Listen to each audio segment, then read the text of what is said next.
Number 8, Board of Education. I'd like to call the meeting to order, beginning on my left with roll call. Tom Fremont, Hebron. Kevin Williams, Hebron. Carol Shea, Marlboro. Michael Kerner, Marlboro. Danny Holtzclaw, Andover. Mario Hebron. Jacobson, Hebron. Judy Benson Clark, Marlboro. Joe O'Connor, Hebron. Bob Saminsky, Superintendent of Schools. Jay Neal, Business Manager. Kathy Lund, Administrative Assistant. Thank you, everyone, and welcome to our meeting. I'd like to move on to the next item, which is the Pledge of Allegiance, and I will declare the declaration. I pledge allegiance to the flag of the United States of America and to the republic for which it stands, one nation, under God, indivisible, with liberty and justice for all. To our next agenda item, which is public comments. This is a time in which anyone who would like to address the board at this time can do so. Please stand up. I don't know if you have to come forward, but just stand up and just state your name and your town. Just a reminder that there's also a second component to our agenda that allows for public comments towards the end. So you have that option, or if you'd like to speak at both, that's fine as well. So if anyone would like to address the board at this time, please feel free to. Good day, Daniel Larson, 147 Hope Valley Road, Hebron, Connecticut. I urge you, as you go through with these deliberations, to understand that we are all facing a lot of financial constraints. I would hope that whatever comes to terms tonight is a reasonable budget that a majority of the taxpayers can support. I've been in town long enough that I remember when RHAM went through 11 referendums before they got a budget passed. I hope that you can come forward with a reasonable number that the townspeople of all three towns can support, because it's going to be a tight year, and once the sharks start tasting the blood in the water, it becomes a feeding frenzy, and all of our towns, schools, local budgets will suffer unless you come forward with a realistic budget. So I please implore you to be realistic in your expectations. Thank you. Anyone else? Yep, Vin Colonna, Hampton, Connecticut. Last time I checked, this was the Board of Education, not the Board of Finance, not the Board of voting budgets. The mission of the board is to educate our children. And I would hope that that's the main purpose and the main goal in coming up with a budget. I don't want to see our children have to suffer anymore because of a few percentage points.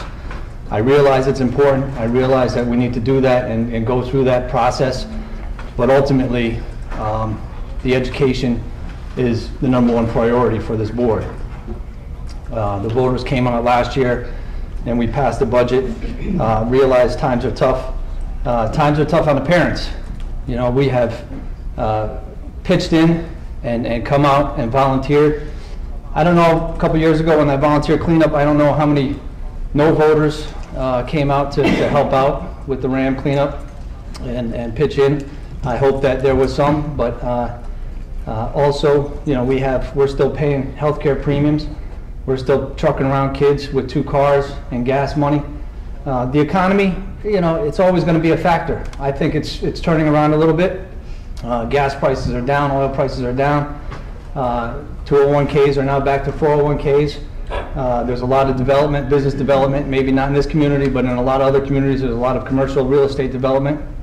So I just ask that we be prudent with both the education factor and the number factor. Thank you. Thank you. Anyone else? Yes. Elaine Griffin, 82 North Pond Road, Amston. I'm also the finance director for the town of Hebron. While I echo this gentleman's feelings, I urge this board to come to a decisive decision on your budget. It is preventing the municipal budgets to come to a close and to move to referendum, because everyone is hesitant on making final decisions based on what's going to be the outcome for RHAM. So while I echo his decisions, this is preventing all the municipalities from even moving forward with their budgets to referendum. So please, please come together. Thank you. Thank you. Anyone? Yes. And Ken Yolster, Marlboro. Speaking for myself, but I do happen to be on the Marlboro Board of Finance. In Marlboro, Marlboro has always basically carried the vote, often by a 2-to-1 margin, where the Hebron votes tend to be borderline. This might change this year if we don't see a very reasonable RHAM budget. And I just wanted to point out that this is one year where finally the tide is turning. Marlboro is absorbing a bigger and bigger portion. Even at 3%, the impact on Marlboro is probably closer to 4.5%. So again, Marlboro tends to carry the day. They carry the day with the building project, and they pass the budget a lot of times when the other towns haven't. So just want to say, if you want to get the budget passed in the first round, it needs to be a reasonable budget. Anyone else? Yes. Kathy Shea. I have in front of me what you're going to be looking at this evening, the superintendent's recommendations to increase the pay-to-play fees. I oppose an increase. I have 2 students here that are athletes, and we have paid the fee, and also when my daughter plays basketball, I pay to get in the gate, and we also pay for plenty of their attire. So to increase the fee, I think is unfair and unreasonable. I also see you might attempt to charge for vehicles parking here. It says 200 vehicles at 150 per. I'm not sure if that's all staff and visitors and students or just students, but I feel like we pay enough taxes in this town and enough in the pay-to-play fee that I don't want to be charged for a car parking here or an increase in the pay-to-play. We pay plenty out of our pockets to support the programs. Thank you. Thank you. Anyone else? Yes. Go ahead. Hi, Gail Mulligan, 59 Sentinel Woods. I just would like to echo Kathy Shea's sentiments. If you're looking at additional cuts tonight, I would ask that you reconsider or think strongly about pay to play. We're already paying a lot of the kids the fields this year. My son plays on the high school soccer team. They made it to the tournament and they were displaced because the field was in such bad condition. They had to play at another location. The referees came in and deemed it unplayable. So if we're not going to take care of our fields and our safety of our students, I don't see that we should be paying an increase in fee to even be participating. And that's a huge part of their education. The clubs, the sports, the music, the drama, the art, that's all part of it, educational and the package. And when they're looking at colleges, the schools are looking for those things. You know, outreach, volunteer, being part of your committee, that all comes into play. And I think adding that fee is going to make it very difficult for some people to be able to participate. And if we're not going to support those programs, I think that's unfair to the students. And regarding the parking, if you need to look at fees, $150 seems very extreme to me. And again, my son is on the golf team, and we have to drive to Blackledge to participate in that team. There's no transportation for that. So that's on our backs. My son has a job. So after school, he has to get to his job. He needs transportation. I have a job. I can't come, pick him up, bring him there. So when you're thinking about those things, I would hope that you would consider those in your decisions. Thank you. Thank you. Anyone else? Joe O'Connor, 75 Smith Farm Road, Hebron. I'm going to echo everything that was said here so far as well. I also have three children in the school system. All play sports. I think it's a lot for an increase for pay to play. Also for the parking, I understand we need revenue, but I don't believe that is the right way to go about getting revenue on the backs of our kids. They don't have jobs, so it really comes back onto the taxpayers. The parents are going to flip that bill as well. I also think the economy is starting to we have some good indicators that the economy is starting to go in the right direction. As Mr. Colonna mentioned, you know, we have the stock market's doing well. You have oil prices dropping, as he echoed. But we, as a board, and I speak, I guess, as an individual, but what I expect from a taxpayer paying for a board of education or to educate my children here is the basic needs, what we need to do to get our children through a quality education and also maintaining our facility. We have cut and cut and cut so deep that we cannot conservatively even get back to where we should have been 5, 6, 7 years ago. I keep hearing this, we have to produce a respectable budget, and I think we will, but I want people to understand that we have deficiencies here. There's a capital budget that I want people to understand that this town, the 3 towns own this capital plan. We have a lot of things that Dr. Kosminski could pass out. I want people to walk away with this knowing what we owe or what is out there as far as liabilities to our community. And I feel for everybody with the hard times, and Hebron has flipped the bill for this for the last 3 or 4 years, and I feel for Marlboro people and the Andover people as well. However, we have a job, our responsibility to our community is to provide a quality education and make sure that our facilities are taken care of. And that comes with paying for it. Now, how we get there is another story. So I want people to understand that this is a difficult process for this board. And understand that there's not a lot of fat in these budgets sometimes. And we're going to have to get to some hard numbers. And I want people to understand that we want some help, we want your input. And please, you know, we have a tough job to do. So when I hear 3%, we got to get to 3% or a fixed number, we're backing into a budget. That's not how we're supposed to be budgeting. We're supposed to take the budget, look at it, what do we absolutely positively need to run this facility? From a staffing perspective to grounds maintenance, to the whole enchilada. But that's what we have to do. And it's a difficult process. But I really am, you know, I don't want my taxes going up, but I sure don't want to see our facility, our only gem that we have. We don't have a lot of businesses in town. Marlboro doesn't have a lot of businesses in town. I get it. But we have a responsibility as parents, as taxpayers, and as a Board of Education to do our best to provide the basics, and we're not doing that. Thank you. Anyone else like to address the board?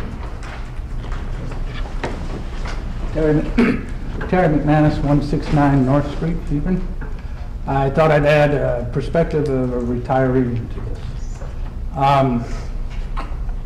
Not really sure where to start, except you've all seen me here in the last month and a half or so. What I'm doing is I'm educating myself as to the governmental process of the community that I live in. I've been here for about 10 years, worked overseas most of that time, so I really don't know the ins and outs of what's happening. So what I've seen over the last month and a half or so is a lot of earnest people, and it's really, really great. I've been a board member in a different state a long time ago. What I'm seeing, the discussions that have been in this room have been extremely interesting, very earnest, I think really productive. But last week, there's a story in the Current about the net loss of citizens in the state of Connecticut. Also an analysis that it's almost not a net loss, but the people moving out compared to the people that are moving in, the ability to pay taxes, we're losing a lot of taxpayers that have the ability to pay the taxes that have been put on us. Okay, so there is a net loss going on, and there's a reason for it. You mentioned just now taxes going up, maybe taxes going up. I wrote an email today saying I'm waiting to hear, not if it's going to happen, I'm waiting to hear how much my taxes are going up this year. You mentioned cutting. I don't believe we've cut a budget in the town of Hebron in this, in RHAM or any of the boards. I don't believe the budget has been cut. I believe we have cut back on our request for increase, which means taxes have gone up every single year I've lived here. The first person I met when I moved in was my neighbor across the street, Everett Jewell. I remember his last name. We were talking yesterday. Everett lived in his house, raised his family, I think, 50 years. And he moved, about 6 months after I met him, because he couldn't afford his tax bill. So, we mentioned the other day when the Arts came and rightfully defended their educational needs. And it was kind of funny. It was in your meeting. They had 2 or 3 people lined up defending the different departments. Not defending, actually just justifying, talking about it. Everyone bringing a thought-out budget to you as a board. And at one point in time, someone didn't want to sit in the hot seat. And we said, or it was said, don't worry, no one's going to get injured here. And I'm sitting here and I'm thinking, well, there will be people injured based on your decision. By injured, I mean less money in their pockets next year after you make your decision. The other thing that I heard repeatedly through all the different boards is, it's out of our hands. We can't do anything about it. That's the one thing that I'm trying to figure out, because I can't accept that. You have a budget in front of you of X number of million. 75% of that has been deemed untouchable. I disagree with that sentiment. You're struggling here, you argued earnestly over $2,000 a couple days ago. You have a $29 or $28 million budget. The whole thing is yours, and you have to steward it. And you have to remember that you, in your decisions, will affect a lot of people besides students, people that have to keep their households going and that are sitting in their homes right now wondering if they have to move. Keep up the good work. Thank you. Thank you. Anyone else like to address the board? I'm Jean Glover. I live at 292 Wall Street, and I watch from afar what goes on, and I'd like to urge the superintendent and the board to be as transparent as possible with the needs of RHAM as a whole. I think it's a shame that our fields and our sports are where they're at. I think it's a shame that some of the school equipment, textbooks, and classrooms are outdated, and I think money can be better spent and better distributed. And I'd like to see that happen. Thank you. My name is Jenna Marlborough. I'm speaking as a citizen, but I'm also on the Board of Finance. In my town, 85% of the taxes are raised from the residential, not businesses. Whatever you pass, and it's a hard job that you have, believe me, because we're dealing with it as well, but whatever you pass is going to have a great impact on our tax base. Thank you. Thank you. Anyone else? I'll move on to the next item on the agenda, which is the report of the administration. Thank you, Mr. Chairman. Well, prior to beginning another discussion on the budget for the 2015-16 budget, I would like to review some facts that relate to the budget. First, per pupil expenditures. The RHAM per pupil expenditures are below the 270 elementary districts that don't have laboratories, don't have athletic teams. I noted this in my February budget presentation. Staff additions in the past have addressed special needs requirements. Since 2011, the number of 6 assignments in the district has been reduced by an equivalent of 3 teaching positions. Additionally, those cuts impacted class size. Additionally, as enrollment increased, class size increased. We are now at a position where class size is at a level prior to the increase in enrollment. Capital budgets in member towns have been addressed in many ways that are not reflected in the percent of increase in the school budget. In the fall, the subject area coordinators met with the board, outlining the needs of their departments. The results of those meetings And those budget requests are contained in the White Book and represented a budget increase of about 5.1%. In that budget, even with that 5% increase, many of the accounts were level funded. Each of the reductions from individual subject areas will have an impact on programming. For example, larger groups of students using equipment, thus allowing less time to master a skill, fewer projects to explore individual creativity, and the ability for students to practice their language skills, and the ability to provide the staff with labor saving machinery that will increase their productivity. Each of the reductions to reach 3% will have an impact on the educational programs and student life. For example, further reductions will result in larger class size, fewer opportunities to fill classes into student schedules, and the inability of students to take courses on a schedule that they have established. This in time, in a time that we as a district are embracing personalized learning and to ensure that career selections truly fit their personalities and their inner feelings. As I previously said, the reduction of instructional supplies will in some cases result in limiting individual projects, limit the availability of supplementary materials, limit experiments that can be used with technology. There will be, excuse me, and a number of individual programming stations in robotics, for example, will be reduced. It will also limit the STEM program. Reductions in textbooks will also have teachers supplementing materials, waiting until the next year for ideal materials for use in their classrooms, and not using the most current materials. Maintaining the quality of education at RHAM is very important for another reason. If the quality of programming declines, students will leave the district in favor of the magnet schools. There is no doubt that RHAM is in need of capital improvement. An appropriate financing vehicle for this capital improvements must be found. For example, if a capital budget is added to the current budget without increasing the bottom line, for every $62,000 added, the budget for capital improvements, a teaching staff position will be reduced by one person. Teachers are the foundation of schools.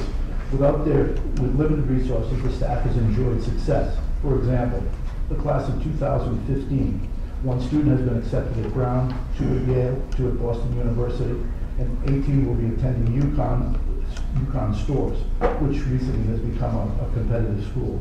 In summary, I will work with the staff to provide our students with the best education possible for the dollars we are given. But remember, such a task requires flexibility. Thank you. Is there anything else you have, Bob? One other thing, I had previously handed a sheet out to the board outlining some suggestions. After reviewing it again this afternoon, I just reorganized it and made it simpler and easier for people to read. So what I'd like to do is distribute that now.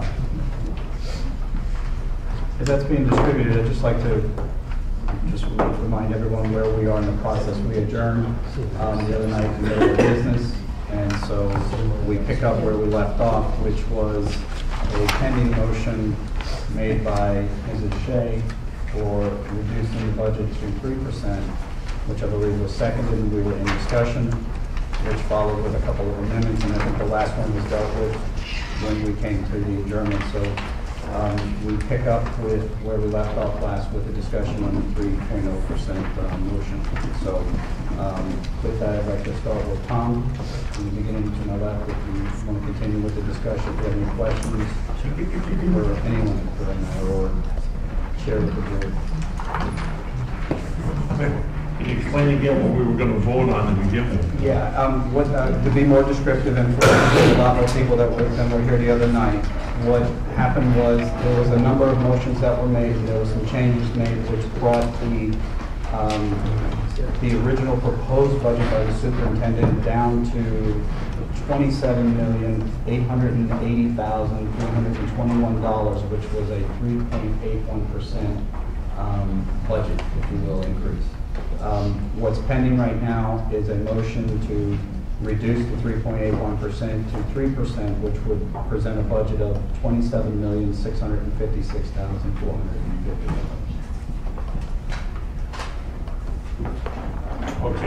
nothing. So we will be moving, the motion was made, for the second we were in discussion. Mr. Jacobson made a motion or two that we had decided on, so we made some changes from there. I think that's how it worked its way up and back down, and so we're back at that discussion, so you have the floor. No, I have nothing to say on it. Okay, Kevin? I have nothing on this motion. Well, I made the motion, and then there were a number of amendments, correct? I'm trying to recall. Well, Or there there were some amendments made when you made your motion, and then we worked through those other items, and so now we're back to the discussion phase of your original proposal, or original motion to reduce the budget to 3%. Well, I made the motion in good faith and said that we should have an open discussion about, well, it was the original of what's just been handed out. Mm-hmm. And actually, at that point in time, I guess it was 3.01 that had been proposed by the administration. And so we said 3%. And I still think it might be a good exercise to go through, just to go through the items on this list, and maybe one by one, vote them in or out. And if we want to arrive at that figure, that's up to the board to decide. And then the figure may change as a result of that. It may go up or it may go down, depending. There also are other options at the bottom too, and I'm sure everyone has opinions about every single one of them. Mike? I think we need some discussion about how we get there. How we would, if we're going not to just go to 3% and say that's the figure, we're going to have to make it work somehow. What we would really do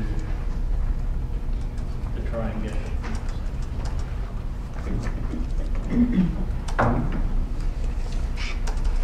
Mike, can I ask you to clarify, like, so are you suggesting that we go through and figure out how we're gonna, if we're not gonna just give all the responsibility to Bob and take, like, relinquish our responsibilities? Is that what it is? Because it's my understanding that we were just gonna say, Bob, go to 2%. That's what 3% would, that's what the motion on the table basically is, what we're discussing. Okay, So I support what you're saying. Rich? And what I want to do is I can give each board member a chance to comment, and then I'll come back to my comments. I keep forgetting myself, but. I'd like to make a motion to amend that 3% to a 3.81% to allow us to get this tax off of our head so we can actually talk about the individual items. Can I just ask one question? Can I just for organizational purposes, can I wait to ask to recognize your motion, but let's let everybody comment before we act on the motion? Do you understand what I'm saying? Let Joe and Judy make their comments as the other members have, and then I'll invite you to come back and make your motion before we take any further action. Okay. So my comments is that I don't want to work from the bottom up. I want to go through these items and figure out where we need to make those deductions. I'm not ready to sign off on a one whopping number that if it passes and we don't do anything more, then it's up to the superintendent to decide where the cuts are. Okay, thank you. Judy? I'm not, I guess I will add to what I think I heard Carol and Mike say. I'm a little unclear on this right at the moment, but I think that we should go through these, as I think Mrs. Shea said, item by item, because there were thoughtful comments, I think, from the public about some of the revenue sources that I think they had valid points that that families are already paying for a lot, and we know that our base cost here is low. So yes, you know, 3.83 or 5% may sound like a lot, but the base cost is low. And as Dr. Szymanski pointed out, there are new mandates and new initiatives and increased special education needs that are additionally mandated. So I think that we should really give all of these items the thought and attention that they deserve. Is that it, Judy? Yes. I'm going to echo that as well, but I was really, you know, the way we started this process, so the public understands, we had asked Dr. Szymanski to present to us a full budget, letting the teachers come before us and explain to us and hear them, instead of hearing it from the administration, hear it from the teachers themselves, what they needed, okay? It's not a wish list. I think most of the teachers are genuine when they come to understanding the economic situation. We take them at face value. You know, that's what they're telling us they need. As a board, we need to listen. And that's what we did. Whether the number's at 5 or 6 or 7%, okay? That's what we did. What I'm upset with about this process is that we all of a sudden got to, you know, we heard from the towns. We did this last year, and we try to respect everybody in the towns. And now we're at a 3% number, and all of a sudden we're let's see what a 3% number looks like. We asked Dr. Szymanski to present that to us. He did, and this is what we have. And there's some things here that, quite frankly, are, I don't think a lot of us want.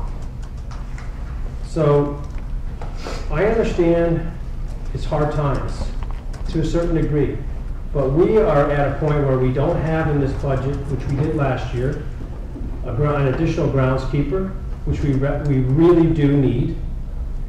You have one guy out here doing all those 17 acres of property, breaking his tailpipe, and we're not giving him any support. We have janitorial staff issues that Dr. Szymanski has spent countless hours on, fighting litigation with unions. The work doesn't seem to be getting done. And we have, you know, some staffing issues that definitely need to be addressed. But at the end of the day, 3% is not the number that we should be looking at. Again, when I said as a taxpayer, I think when you budget, you have a budget, you come in with a realistic budget that we can live with.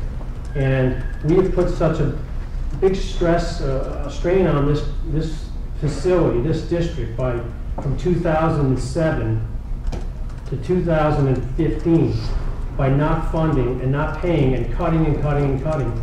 And we still ask for cuts. And I just don't see where we can do this anymore. We got one-on-one initiatives, technology issues that are coming.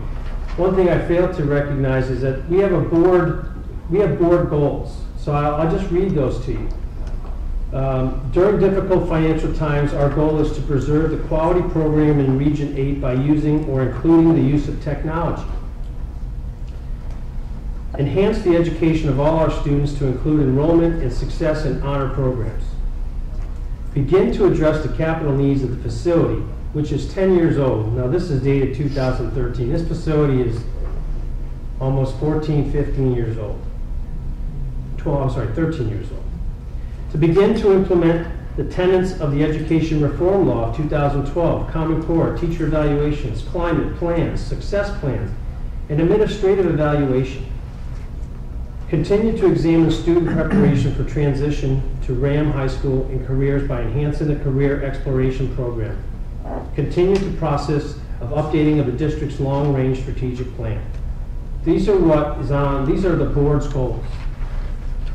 So, recognizing a lot of this, none of us want our taxes to go up. But we have some issues on this table here that we're asking a lot more of our members, parents, community to pay for in addition to their taxes. And there were some difficult times and some bad decisions that were made here prior to a lot of us coming on this board. But we gotta fix them. Gotta fix them. So I want all I ask is, and I urge, is people to be realistic about this. You know, we have I hope tonight that we can do this in a professional manner, and we can get to a number and say, okay, whether it's 3.8, or whatever that number is. But let's get through it. Let's give the towns what they need. And, you know, I don't want to have the gun to my head to say that I got to be at 3% or less than 3%, because if it isn't that number that we can't get through basic necessities of our school system and our facility, then if the number is 4.5, then we should live with that number of 4.5 and be realistic about it, okay? Thank you.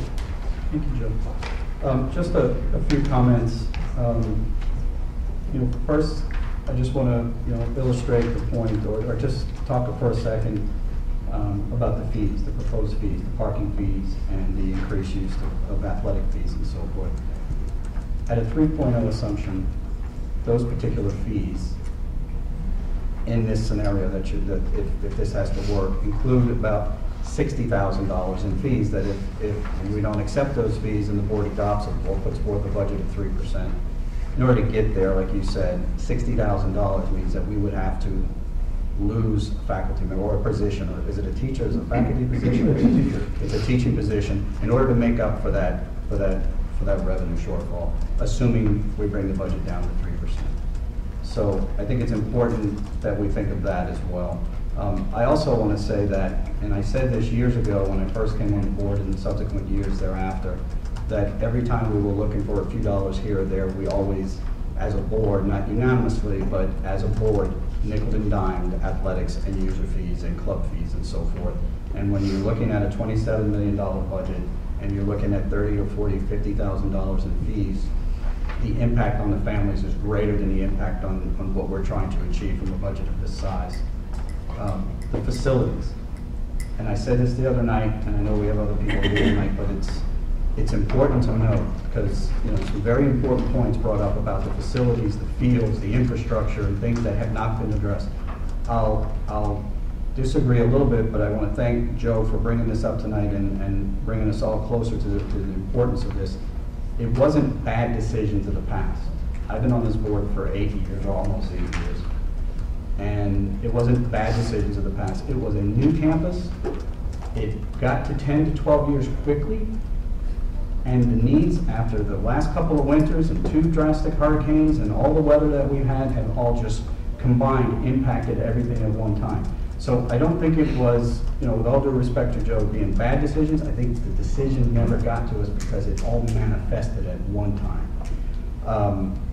So I asked Dr. Szyminski earlier today to help us understand, as we continue to move in whatever direction it is we decide to move or take action tonight, to get to 3%. There was some delegation of some boards in Marlboro that asked that we get to 2.5%, that we really need to know what the casualty count is to get there, because it's not just a percentage. It means it is less classes, it is less opportunities for the students, and whatever other areas that you feel that you need to make that happen. So as we continue to talk through this, I've asked Bob just to be ready to kind of address, or I'm going to ask, what does that impact mean? How many fewer opportunities exist as a result of that decision, so that we all know that the cost of our decisions. The academic achievements of this institution, of this school, I hate to call it an institution, but our district, I will put up against any other neighboring district, comparative district, with the numbers of our students each year that are getting accepted to highly selected colleges and universities. It doesn't happen by accident consistently. It is a reflection of our faculty, it's a reflection of our parents, it's a reflection of our elementary schools. It starts when the kids come from home, their families.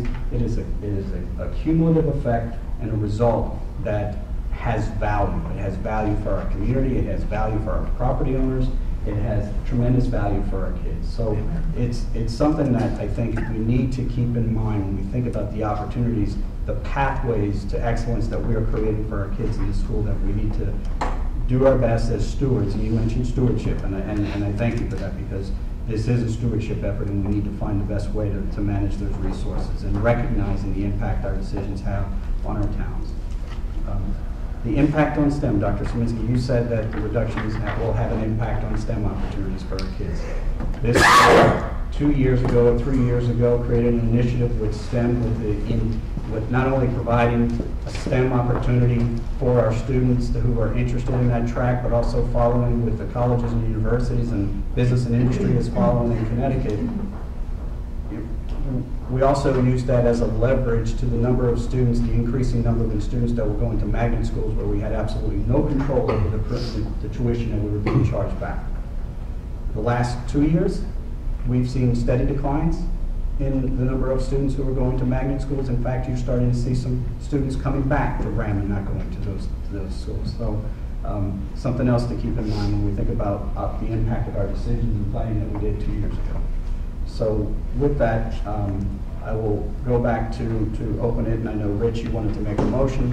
If you want to go ahead and make that motion at this time, or if there's anybody else who would like to be heard, and the time you kind of deferred, but if there's any comments you want to make, feel free to do so. If not, Rich, I'll give you the... Well, I'd like to have that motion rescinded, and if we can't do that, and then I make a motion to amend the 3% to the 3.181%. Back to where we were, so we can open the discussion. 3.83. 3.8. 3, I think it was. 383. The dollar amount was $27,880,321. What was the number again, Kevin? $27,880,321. That was the number we ended with on Monday, where the motions that had passed, that's where it got us. But that's where we're starting, right? That's my amendment, would be to change it to that point, basically nullifying that motion. So. Well, we could vote on it. I mean, we can offer an amendment, I guess, to I don't know if you get a motion to rescind the motion. The motion's been made and it's been seconded. So you have to get rid of it. I don't think you make a motion to rescind the motion unless the... Then I'll stand with my motion to amend. And the motion is to do what? To amend to change it to 27,880,321. What are we amending? The current motion. Carol's original motion? Carol's original motion brings us to 27,656,450 at a rate of 3%. To reflect? Right now, we're at the number of cuts is 3.81, so I don't know if you can make a motion to that's where we're at right amend now. it back to eliminate, right, because I mean, you have to vote it down. Just vote on it. Vote on it. Vote on it. We're at that number now, so you're not really amending it. You have to vote on the motion. On Carol's motion. On Carol's motion. I'm doing a motion to amend. Carol's motion. Rich, we're at the number you want to amend it to, so I can't amend what's already there. We're at... Okay, so we'll make a motion to amend to 27,880,320.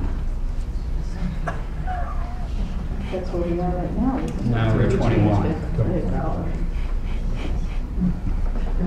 I have a second to the amendment. Is there a second to the amendment?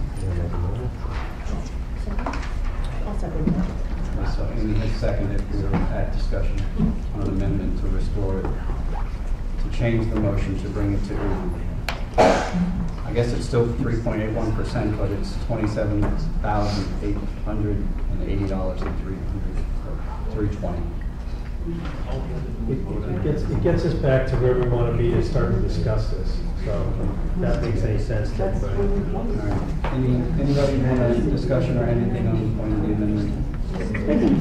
Yeah, I think it was that there was a lot of discussion and thoughtful conversation, and it brings, his amendment, I think, brings it back to that level to go back through and examine everything. And something that, Danny, you just said, for instance, would come out in discussion. Two things that I just heard. One is the impact on some of these increased fees for parking and sports might actually be affecting families more and more of a burden on families. So I think we should at least talk about that.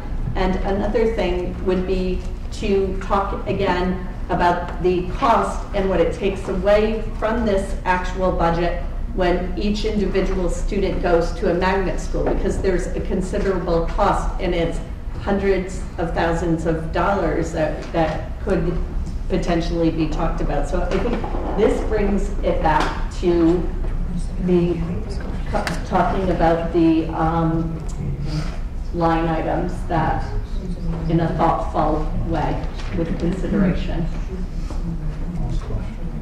Say something? The neat thing about this motion is we can pass this motion and then we can still vote on the 3%. Yeah. All we're doing is get rid of the amendment that he wants. We're still going to vote on to get rid of the amendment, but we still haven't voted on an actual budget. We haven't voted on And we say yes, we're just taking off what he wanted to add on the proposed budget. Okay. I think that what I'm hearing here is that the proposed amendment or the motion that's on the table for 3% disregards this board's authority to itemize where we think the cuts should be coming from. In my understanding of the motion, and correct me if I'm wrong, please, that this was a 3% budget. Bob, Dr. Selinsky, you go ahead and find the cuts wherever you want them. And I think that that's irresponsible, and I think that we are giving up one of our major functions in this board. And that's why we want that this motion's been made, is because we don't even want the idea that we're going to give up our responsibilities that we've accepted to be a part of this board just to give it to Dr. Selinsky. No disrespect to Dr. Selinsky, but this is our role. I can add again. Well, I made the motion, so I want to clarify something. Were you here, Amy, when we made the motion? No, actually, Okay, you weren't. Well, yes, that's why I asked for about clarification. Okay, then let me clarify. And address your comments to me. I don't want to Okay, confrontation. let me clarify. As I recall, what we had before us was Dr. Selinsky's proposal, and it came to 3.01%, and we wanted to talk about these items, but we needed a vehicle to do that, correct me if I'm wrong. And so the idea was to start at a starting point. And I don't know whether it makes much sense whether you start at the top at the 3.83, you start at the 3. We were addressing the issues on this sheet, and I thought it was clearer for everyone. They knew that we were starting with 3. And so we were going to start with 3, and we talked about, addressing the various issues on this sheet.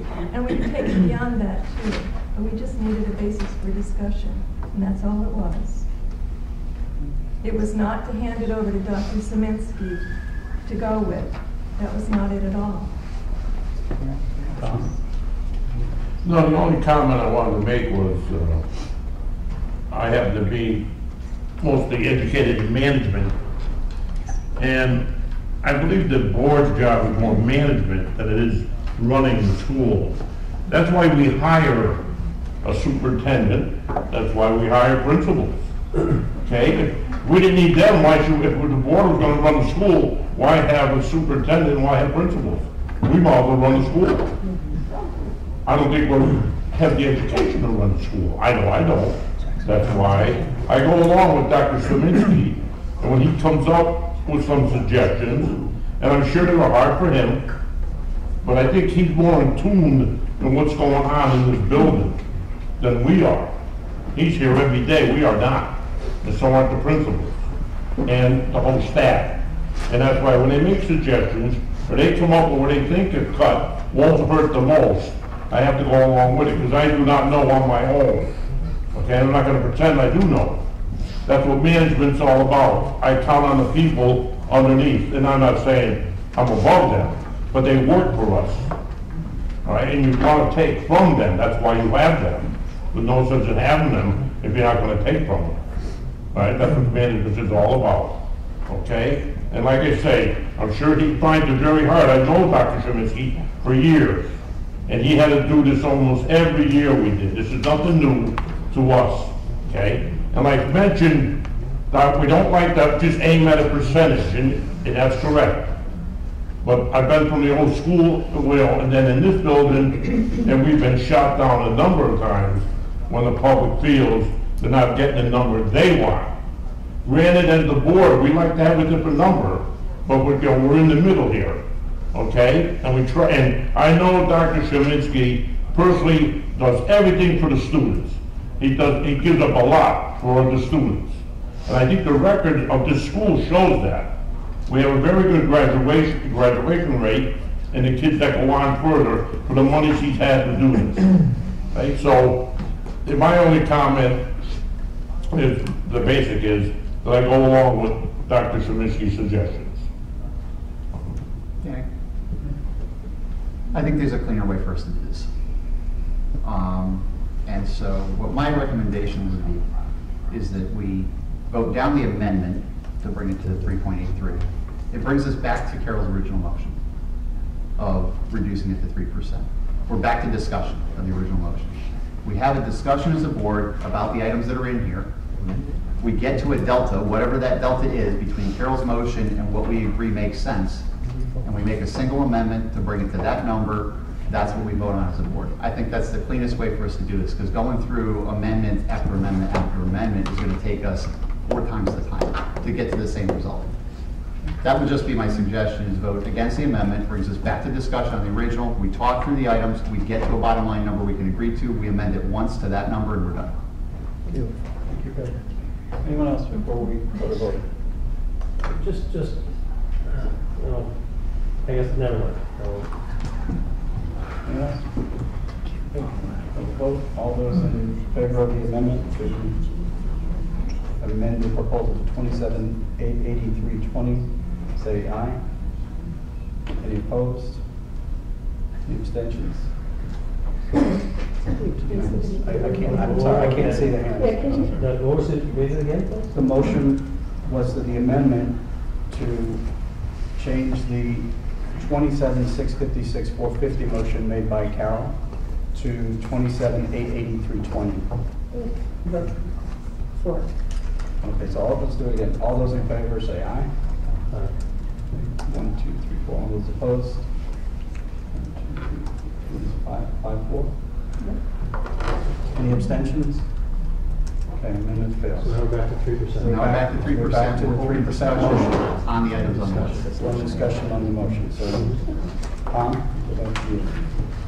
Well, like I said before, Dr. Stravinsky came up with suggestions on what reductions I go along with.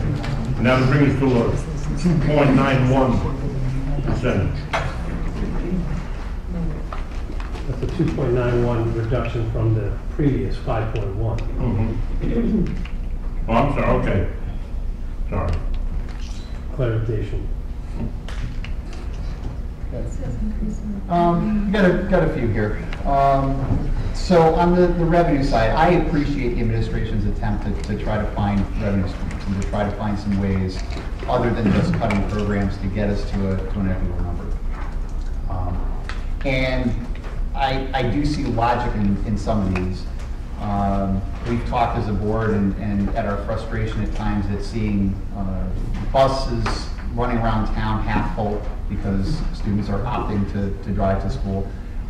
Full understanding there are students that have jobs that need to get there, that there are athletic activities that students need to get there, but that there are also probably a like number of students that are just opting to drive in because they don't feel like taking the bus because it's not the environment they feel like being in. And would fees help have an impact on that? I don't know. I don't think the budget is the place to make policy changes relative to revenue streams. I think we as a board should be discussing those as overall policy. And if we implement a policy regarding parking fees, or we implement a policy around changing the fees associated with athletics or co-curricular activities, at that point, we can adjust our budget to reflect that policy change. I don't think this is the forum to make that kind of a change. With that, I struggle. Dr. Szymanski, there are a couple of items on this list that I know are the result of, from the time the budget was originally created till this date, we have cleaner, more accurate information. So for example, there's an adjustment relative to a sixth assignment that came as a result of discussing what actuals look like. And I need to say one thing too about the sheet that's important. Last Monday evening, we talked about a change in the bond payments. We did a number on the fly. I would not do another number on the fly because we had to adjust that by putting sixth assignments in to reduce the number of sixth assignments to make up for the $40,000 error. The sheet was not clear that I read that evening, and I will not do anything like that. It's going to be written like this so we can all understand it and not try to grab a number quickly. Okay. But with that said, of the items that are on this list, what are items that are a reflection of further information and data, and you're saying if we could make that reduction, it's not going to impact a service because you just know now, you have more confidence that the actual number is going to be lower than was originally asked for? I think if I might go down the list. Yep. And I will start at the bottom. The school resource officer, we refined that number based on the information that we have had. We looked at the sixth assignments, and that's from information we had.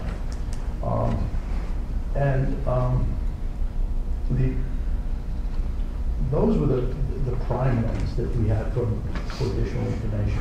The security services was the other one, correct? That I'm sorry, I missed that one. In looking at having a school resource officer, we don't need the overlap. I started too far. Right. So it's those last three. That's right.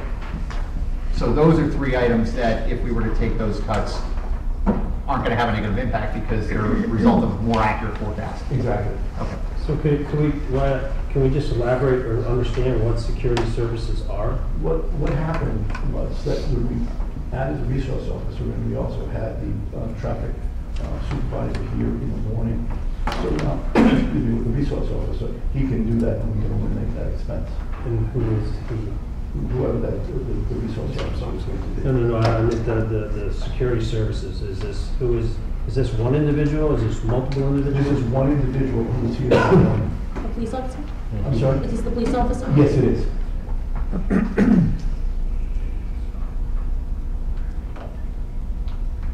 So that was the police officer being at the middle school. That's correct. And we feel that the resource officer, it would be a good place for him to start. And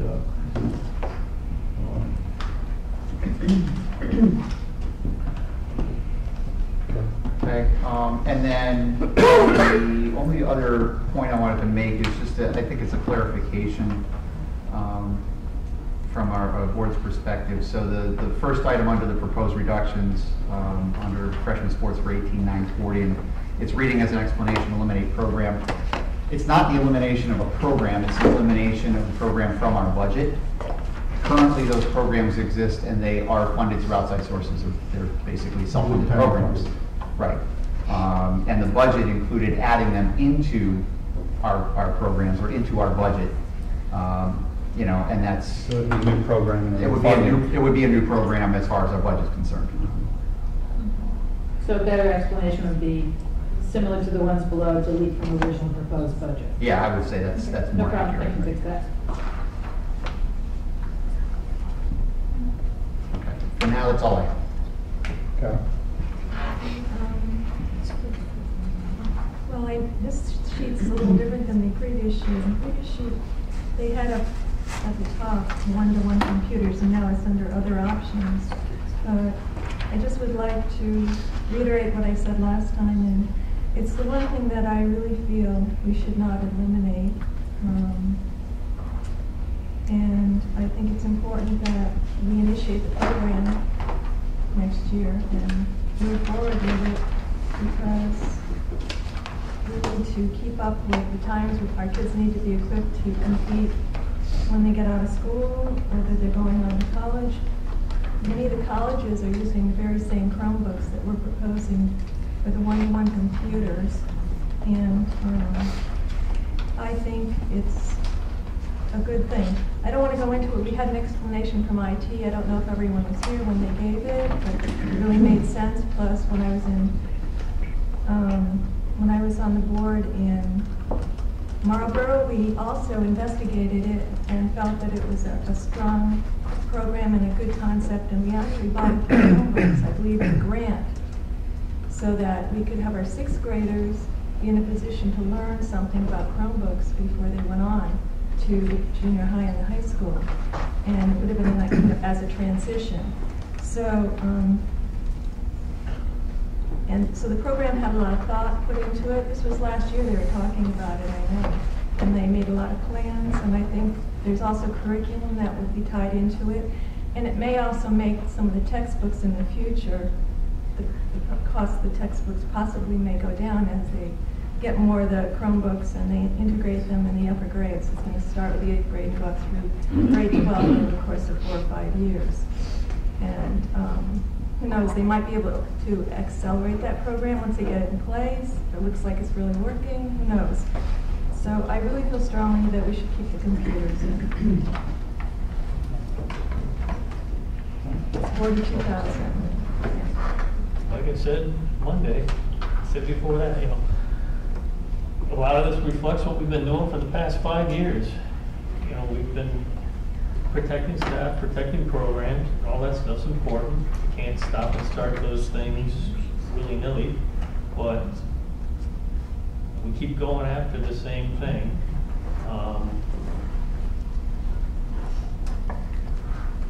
We want to level fund supplies at about 130,000 again. You know, the way we probably got down to 130,000 is we didn't really have much of a surplus to do any kind of pre-buying last year.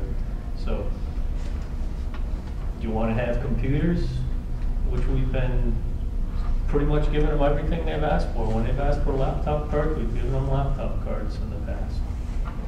Turns out only about, you know, maybe you get 2 or 3 classes out of them and you got to recharge the batteries, and that's where we are with it. But you know, which glass do you want to fill? And even though he said, you know, if you end up eliminating some staff here or there, your classes get bigger, and that's not as ideal. When does it become unacceptable, and when is it workable and doable and something we can live with? But you're going to keep cutting something out of the same pieces of the budget every year, and yeah, you'll have all your other half intact, but you're not going to have supplies. You're not going to have anything in the science labs. Not even in this budget. When it gets back to our maintenance, is we're not maintaining the equipment in the weight room. We're not maintaining equipment elsewhere. Maybe we'll just use YouTube instead of microscopes. I don't know. I'm sure you could. Colleges might not like it when they catch on. There'll be a lag in there. Anything else? Nope. Amy? I'd like to just echo what Kevin was saying about the revenue. It makes a lot of sense about that maybe these are policy decisions that should be made outside the budget time. I'd just like to reiterate that every cut is hard. But I would like to keep, I mean, I don't know how am I supposed to be making motions to like include or exclude or what? Like, well, I think what we'll do is go through with the thoughts, and then what I'll do is maybe we'll suggest how we want to approach this, as Kevin suggested, the model of do we want to go line by line, or are there others, however we get there. So what I want to do is just let everybody get their comments in on the motion. So. My thoughts go ahead. There's only one thing that I'd recommend is that when you consider the one-to-one computers, we leave that to the desktop technician, because if we get the computers without the technician, we're going to be in a no-win situation. We'll have a lot of people complaining machines don't work, and we need somebody to service it. Service them. As you mentioned that, I mean, you know, this is obviously a challenging task. Are there, and I mean, I know that we don't want any reductions, but are there any positions where someone is leaving, because those are large dollar figures that could be handled differently, or someone that you wouldn't have to replace, or some new position added that that could be looked at. Because I would vote for a higher budget, but I'm hearing that that's not, you know, the will of many of the public, and you know, and it's not anything I even considered before sitting here tonight, but I know that that's a larger figure, and I know Amy is not done, but just as you're talking about the technician, I don't know, maybe you can come back to that, but. I can answer your question by saying this year we have one retirement. The art music supervisor is retiring at the end of the school year. That's the only retirement that we have this particular year. And the added position is the special education middle school department head. And we just found that the workload that we were asking of the special ed director was just was significantly more than he could handle, and that's why we wanted the elementary department head. Is that something, I mean, you've probably explored that, but a lot of times assistant principals do that and share PPTs and things. They do share PPTs, but one of the things that's been a limiting factor is teacher evaluation. Because we'll be doing, we've just done 2/3 this year, next year we'll be doing everybody. So that will take a great deal of time. So those were the limiting factors there.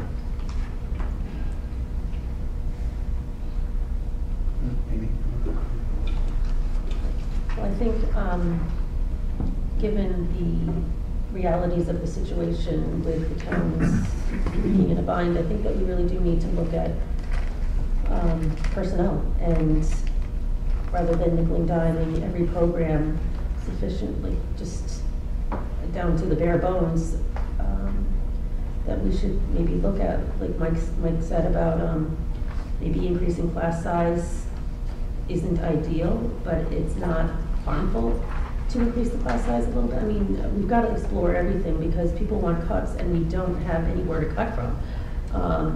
And the number of kids coming in is going down. I think that that's something that we should be really considering. We get verification what the counts are, because there's a lot of misinformation out there. Are we going? Based on what we had said earlier, we were looking at the high school enrollment declining by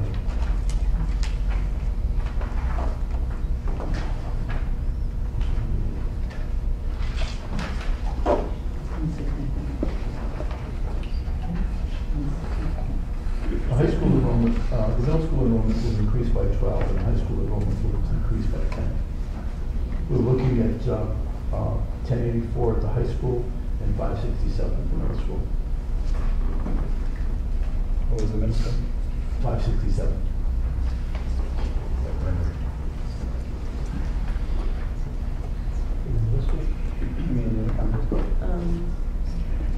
No, I guess that's it. Rich? I just remind those numbers are showing that there's a misconception out there that we are going down in population.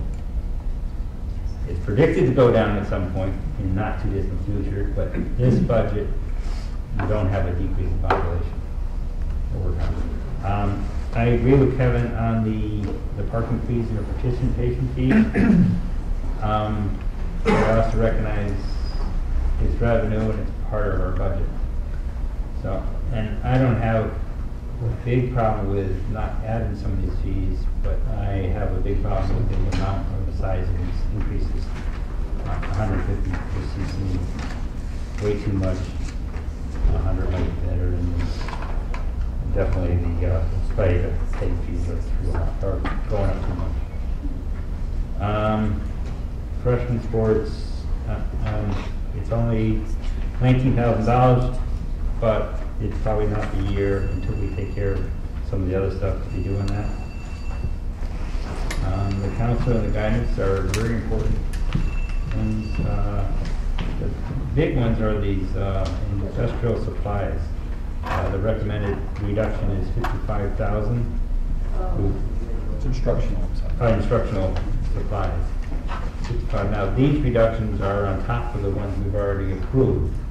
So we actually double counted here. So we have 5,500 in this recommendation. We already lost 18,240 for a total loss of 73,240, which actually creates a 12% reduction from last year.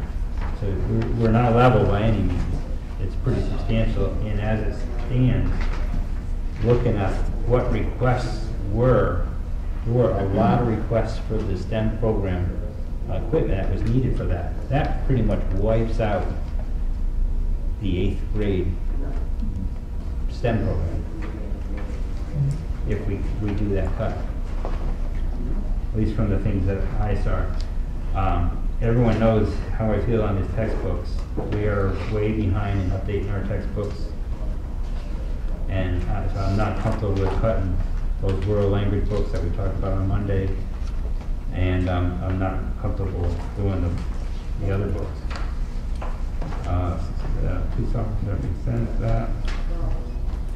And then the big concern I have is this one-to-one computers. This is important on so many different fronts. Our students are expected to be using these machines. Right now they're fighting for time on them. The other thing is education is it's changing a lot. If you go to this customized learning, it really works because you have PCs.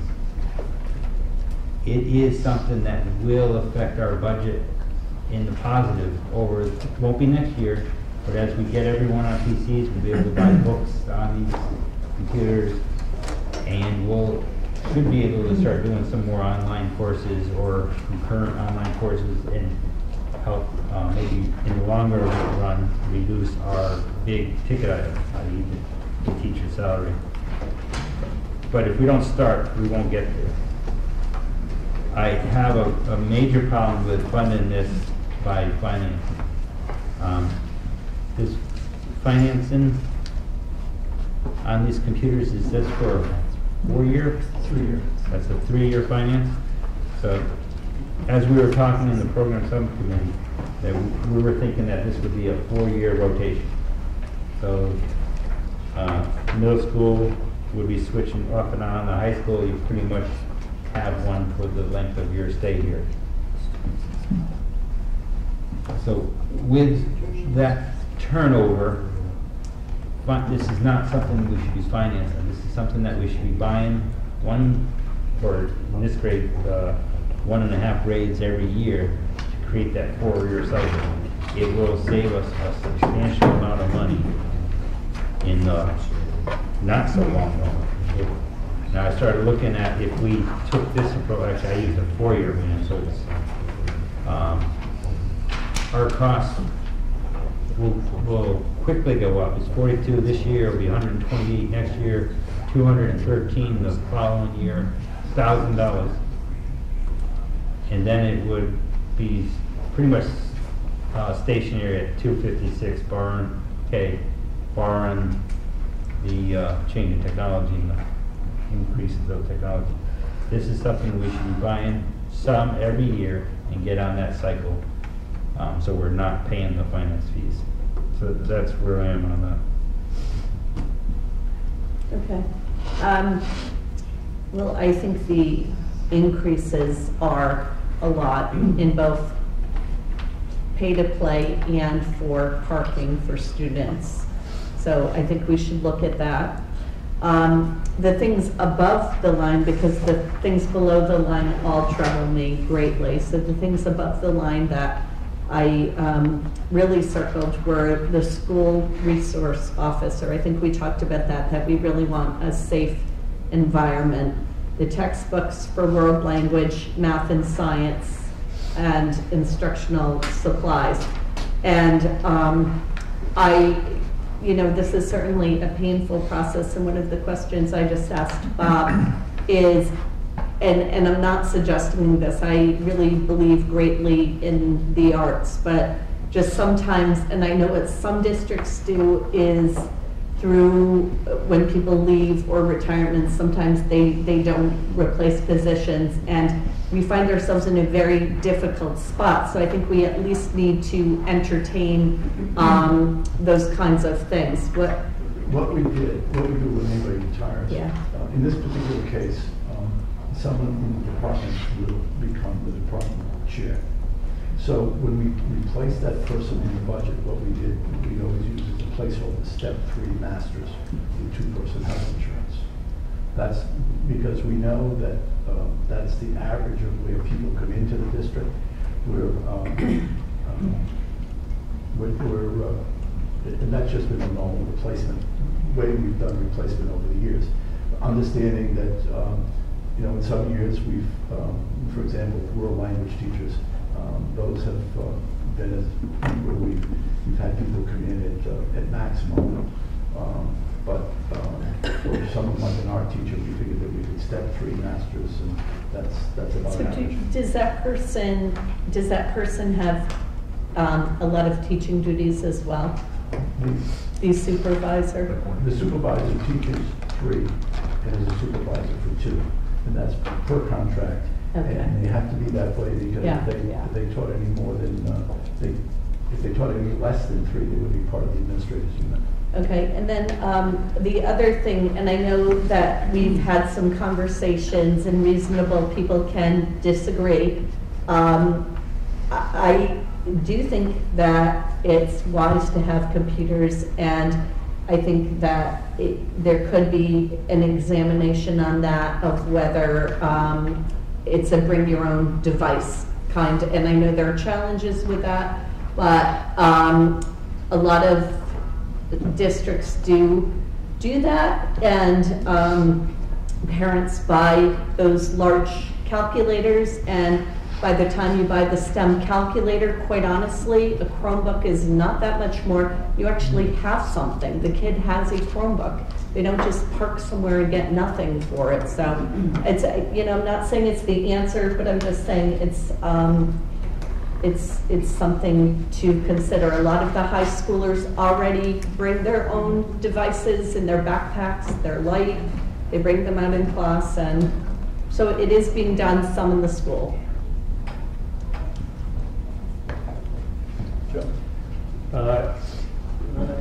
The student parking fees, you know, we talked about this at some point in our facilities committee meeting as a topic. Trying to think outside the box, be creative. I don't think we were this creative though.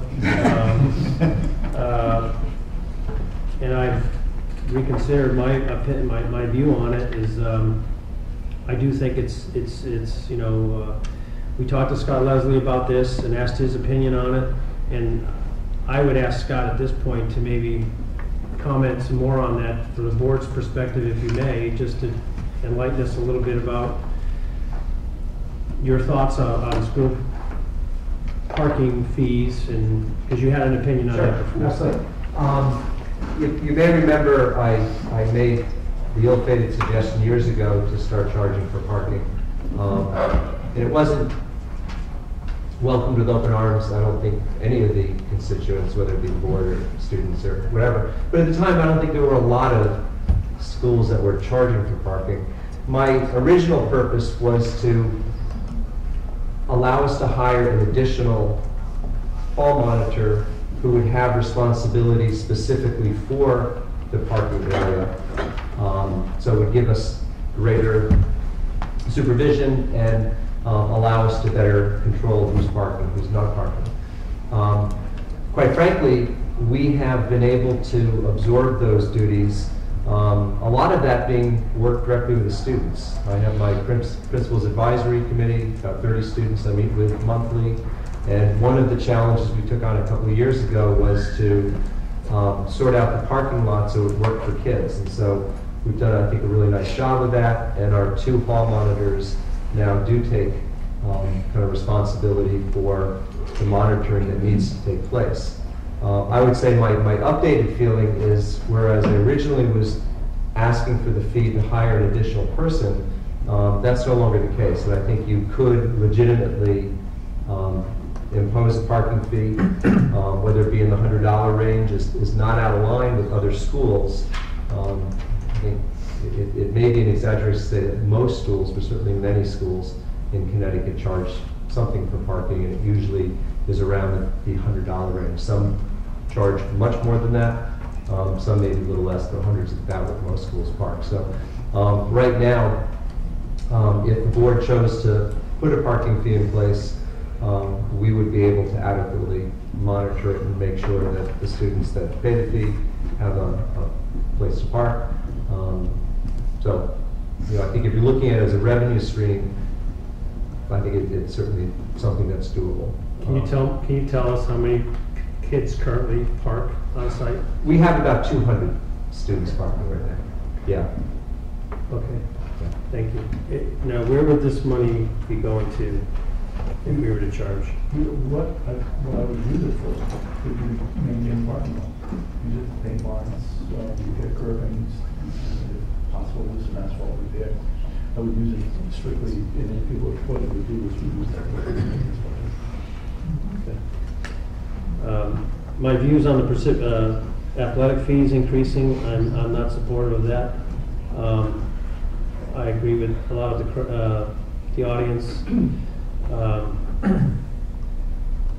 We pay enough, I think, on that.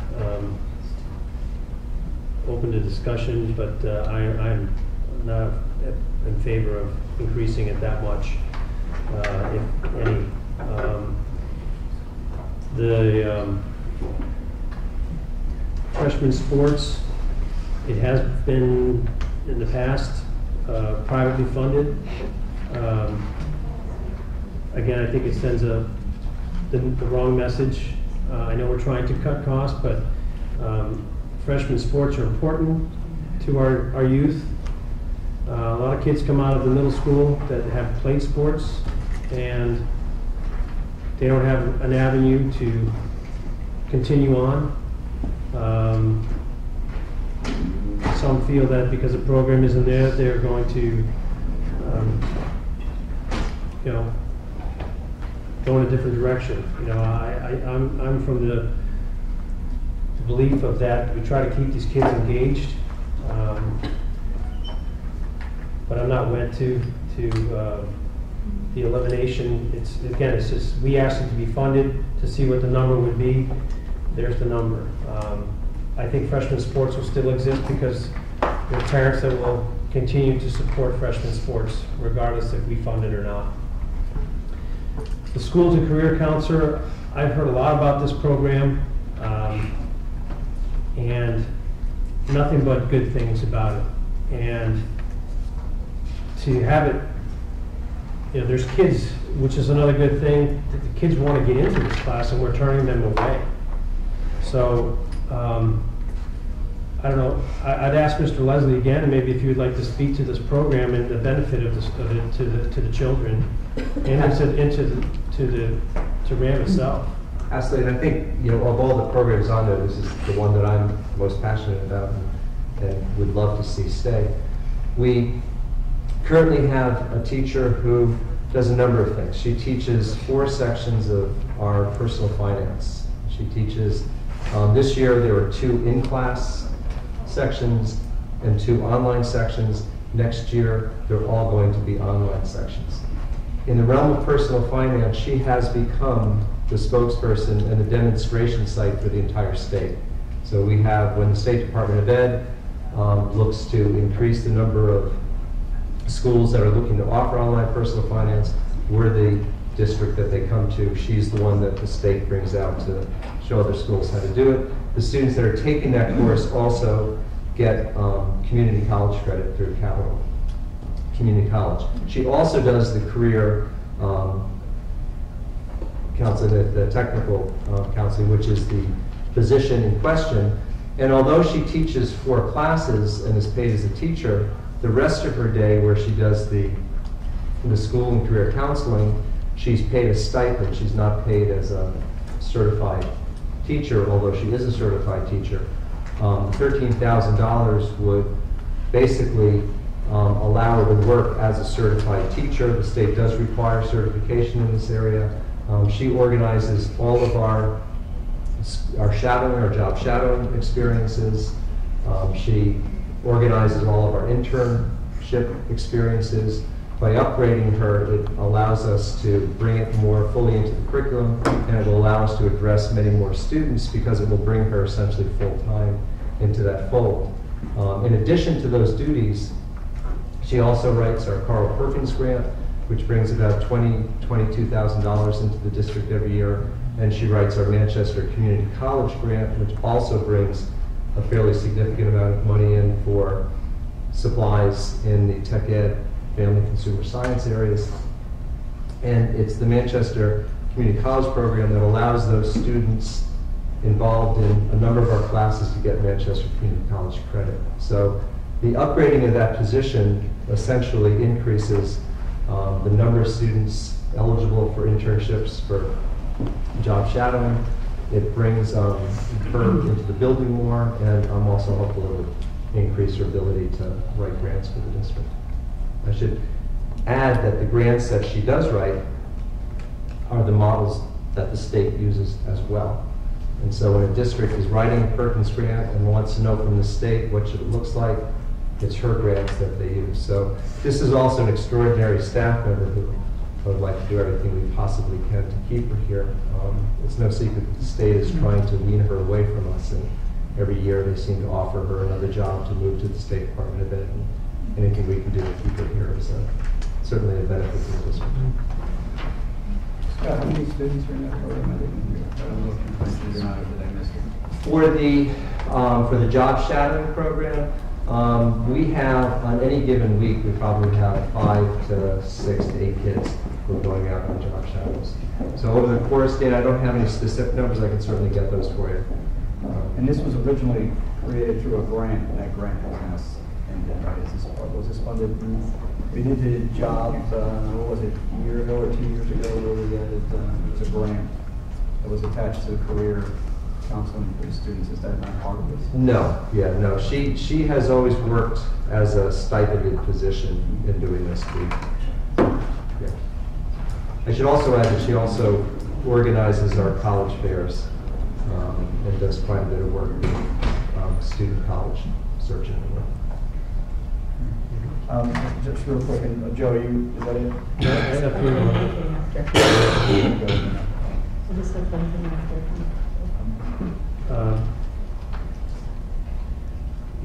The guidance assistants, I really, that was just a number in there, and I know it's a small amount of money, but it is one of my concerns in the guidance department. I know we have some issues, staffing issues there, and I'm very concerned about the guidance department here right now. And I don't know what we have for vacancies. There was a few vacancies in there, but you want to provide professional help from the beginning of the school year. That's the purpose of that. okay. Again, the paint stripper, I think this is something I know was proposed last year as well. Mm-hmm. Again, some difficult choices to be made, but what is the current situation with our current paint stripper? It's striper. Striper, sorry.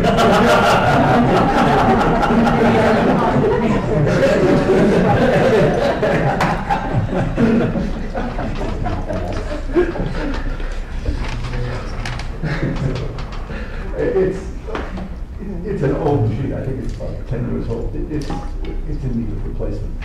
And the purpose here again is a new piece of equipment. We just try to get one more year out of an old piece of equipment. And understand that any of these choices that we're put here were not easy. I understand that. It was designed to preserve the instructional program. Right, and that comes back to my original question about necessity. So some of these things that we're faced with cutting are necessity. That's right. They're necessities. It's a Hobson's choice, right? And I'll be really quick, Danny. The instructional supplies, I have to agree with Rich. I also had the same note. We cut instructional supplies in the first $167,000 budget by $18,240. We do this, that brings it, like Rich said, to 73. That's substantial. The textbooks, we already cut $43,488 from the textbooks in that same $167,000 reduction. So if we add another $51,000 from text to cut another $51,000, that brings us to a total of $94,546 that we're cutting from textbooks. So it sounds like we're going out of the educational business. So I'm not supportive of that. The high school, the 6th assignments was on my list of eliminating all 6th assignments, being it's a staffing reduction. You've eliminated it only by they're about $9,000. $9,000, when I thought there was a total of, my calculation was, I think I had it in my book, was some close to $40,000, $46,000 in 6th assignments. So not having enough intelligence to understand what all those 6th assignments were, it is my understanding that we only pay teachers for five classes. And what this does is it allows that person to teach a 6th class, so we wouldn't have to bring another person on the payroll. That's the purpose of the 6th assignments. And how many 6th assignments do we have, Bob? I know that I think it's in the book, or you normally give us the number of 6th assignments. Working here, we've cut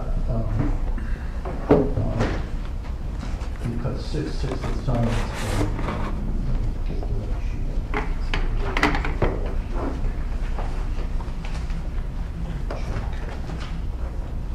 So you're saying that that is helpful because then you don't have benefits in the whole package from another employee? That's why we do 6 assignments, in a cost-effective way of getting another section without hiring another person, and they can take benefit of that course, especially if that overflow registration. So I guess my question is then, these additional 6th assignment reductions are,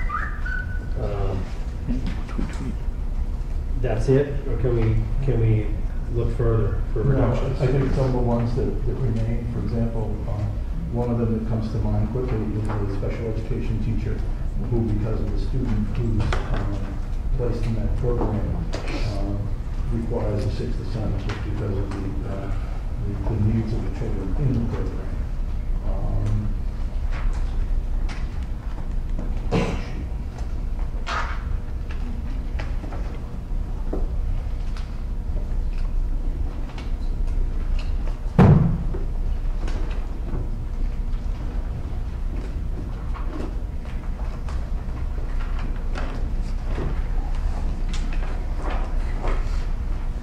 Do we have a lot of teachers looking for 6th assignments? I'm sorry?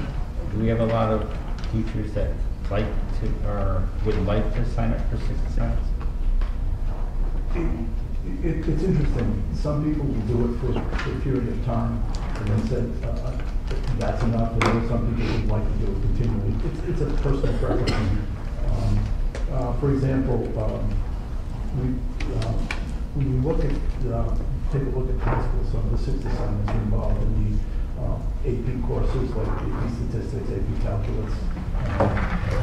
Some of them are involved in, let's see, the tech ed, the business bookkeeping, the special ed. I think you did it with math, with the maternity leave. I'm sorry? With the maternity leave with math. We do that sometimes because sometimes it's difficult to get Yeah, no, it was a good idea. a qualified person. So, and those are looked on differently because they're for short term. Yeah, yeah. And it's a good commitment to take this on for a year because it's an additional prep. I had a note in my book here, when I looked at the total of 6 assignments based off the salary projections here, I came up with a total of $117,517 for 6 assignments. And there are some of those that for example, the special education one, that we can't, that we need. We're taking a look at, there are 2 math, one of them is a science, another one is special ed. So those are the ones that will remain. I guess, Joe, what I would say is that, so 117 and change, you're talking about the cost of 2 additional full-time headcount, and the 6 assignments are covering more than what 2 full-time headcount would be needed for in terms of hours and contributions. And I know that there are additional 6 assignments that are used for other building services as well, beyond just teaching classrooms. So for example, the auditorium is a 6 assignment for the individual that's managing that auditorium during the day. To hire an outside firm or to hire somebody who's going to be an auditorium manager would cost us triple what we're paying for the 6 assignment for that slot. So it does make sense in those situations. It is saving us money. You know, in this case, the reduction that's in there is specifically looking at segments for the fall, having a better idea of what scheduling looks like and what they actually have to fill for class segments. Well, that's where I don't understand, you know, we look at numbers. And you sit there and you go, well, okay, well, this adds up to this number, but and then when you ask the question, you know, to Scott, what does a teacher teach? That's 5, they get paid for five classes. So it seems like it's an absorbed amount of money, but the explanation makes sense. Just to add, you know, we at the high school, just speaking for the high school, we've always used 6 assignments to cover those classes where we didn't have sufficient staffing and we didn't want to hire someone new. So just to give you a historical perspective, in 2010-11 we had 3.5 6 assignments. So that's actually 3.5 FTEs. So that's 3.5 full-time teachers, the equivalent of 6 assignments. The next year, 2011-2012, that dropped down to 2.5 teachers. So we had reduced it by almost a full equivalency of a teaching position. 2012-2013, it was 2.1, so about 2 teachers worth of assignments. 2013-14, that went down to 1.8. This year we're at 1.4, so that's like equivalent of 1.5 teachers. And our scheduling for next year is down to 0.9, so less than 1. So over the last few years, we've basically done the equivalent of reducing almost 3 teaching positions by reducing the number of 6 assignments that we've used. So, if you look at this year, going into next year, I should say, we have some 6 assignments in math that would allow us to continue to teach the additional AP courses that we started. In science, it's the same reason as the 6 assignments to allow an AP course. We're reducing a 6 assignment we have this year in social studies. We no longer have a need for it next year, so that's part of the reduction that I think Bob is presenting there. We've reduced a 6 assignment we had in world language, no longer needed, so that's part of that's part of the reduction. In tech ed, we have a 6 assignment which allows Tim Landry to teach an additional business course, and the demand for business courses is always significantly high, and even with the 6 assignment, we're not able to fill all of those needs. So it sounds like this is really about meeting student needs. Yes, and it's done very thoughtfully, and as you can see, we've cut almost 3 teachers worth of, because we look at it every year, how many do we need? We don't just carry over a 6 assignment from one year to the next, because chances are we may not need it. And we've, in the past... Yes, Scott, they flow from department to department. Sure, right. It looks like we have a direction that is detrimental to what we want to do. It's better to have 3 teachers worth than it is to have 0.9. Because you're removing a teacher position, potentially. and I'll better. But don't forget, we're trying to balance this with student needs in various departments. And course selection ebbs and flows. For example, Mr. Levick's Tech Ed, last year, or this year, it requires a 6th assignment. Next year, it's not. So we have to look at, and one of the problems with scheduling, if you look in the blue book, I've got a timetable in there for scheduling. Next week, Mr. Bueller is going to begin building the schedule for next year. We have to get all the course selections in, and then we have to do a tally of the course selections, and then the coordinators will take a look at that and see how many sections that needs. That will generate some of the 6th assignments, or some departments will lose the 6th assignments. So it has to be fluid, because we're just trying to meet as many kids' needs as we can, providing the teachers are willing to teach that 6 assignments. So can I ask one question here? So the proposed reduction of it, is it 8,677 in No, 6 assignments? No. Or is my page not going across the line? It's 48,965 because of, if you look at the new sheet that I gave you this evening,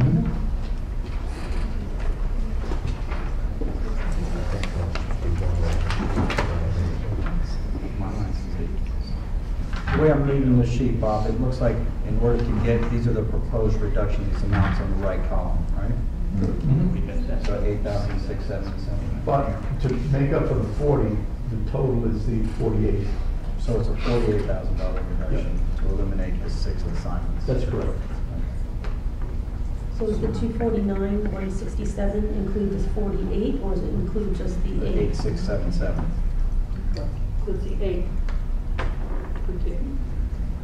I'm still confused on that. So let me ask you a question, because I'm trying to think of, and my thought is, I think I'm hearing a consensus, at least at some items, I'm hearing a consensus that might make some sense to make this process easier, as Kevin suggested. So I'm trying to identify those items that we can at least identify and not have to have any further discussion on, or we'll have a discussion and move on, whatever it is, we'll take action, but I'm trying to consolidate that. So then my question is, Bob, in order to come back and say, okay, these are the proposed reductions, so if anybody wants to make a proposal to say, I want to include the 6 assignments, is the amount 48,965 or is it 8,677? That's It's 48,000 because we're already taking into consideration. If you see the asterisk underneath the total revenue, 40,288, we're using that to cover the difference in the bond savings adjustment. So if you don't take the 48,000, right. you have to go back to the room. understood. Just the presentation of it is different from the columns. Yep. That's- Correct. So when we're looking at it, it makes a dramatic difference in the amount and the impact of the budgets. Yep. My other concern that I have, I don't have any other resource officers. I understand the difference. That's between from 100,000 to 86, wherever we're at now for the resource officer.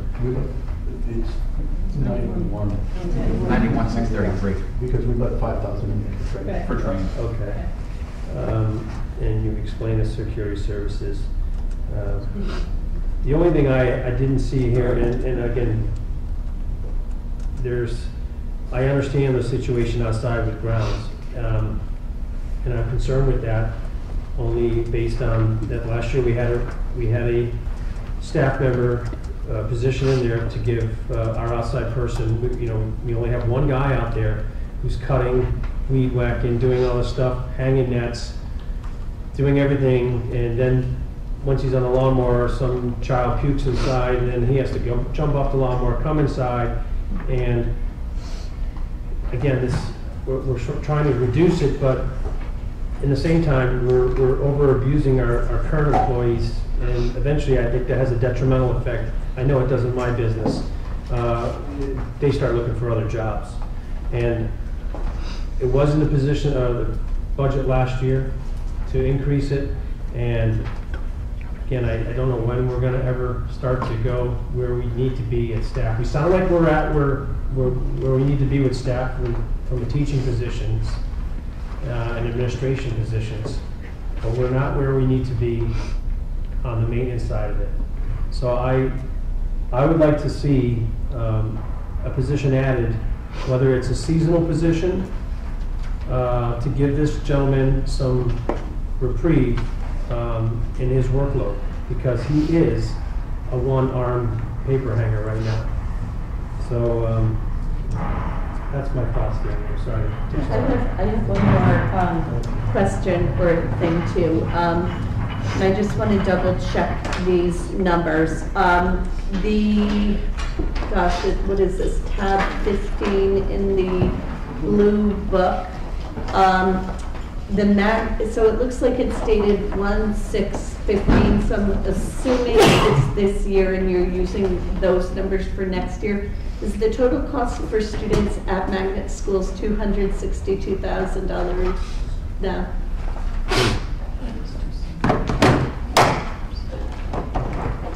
What tab is it? 15, I think.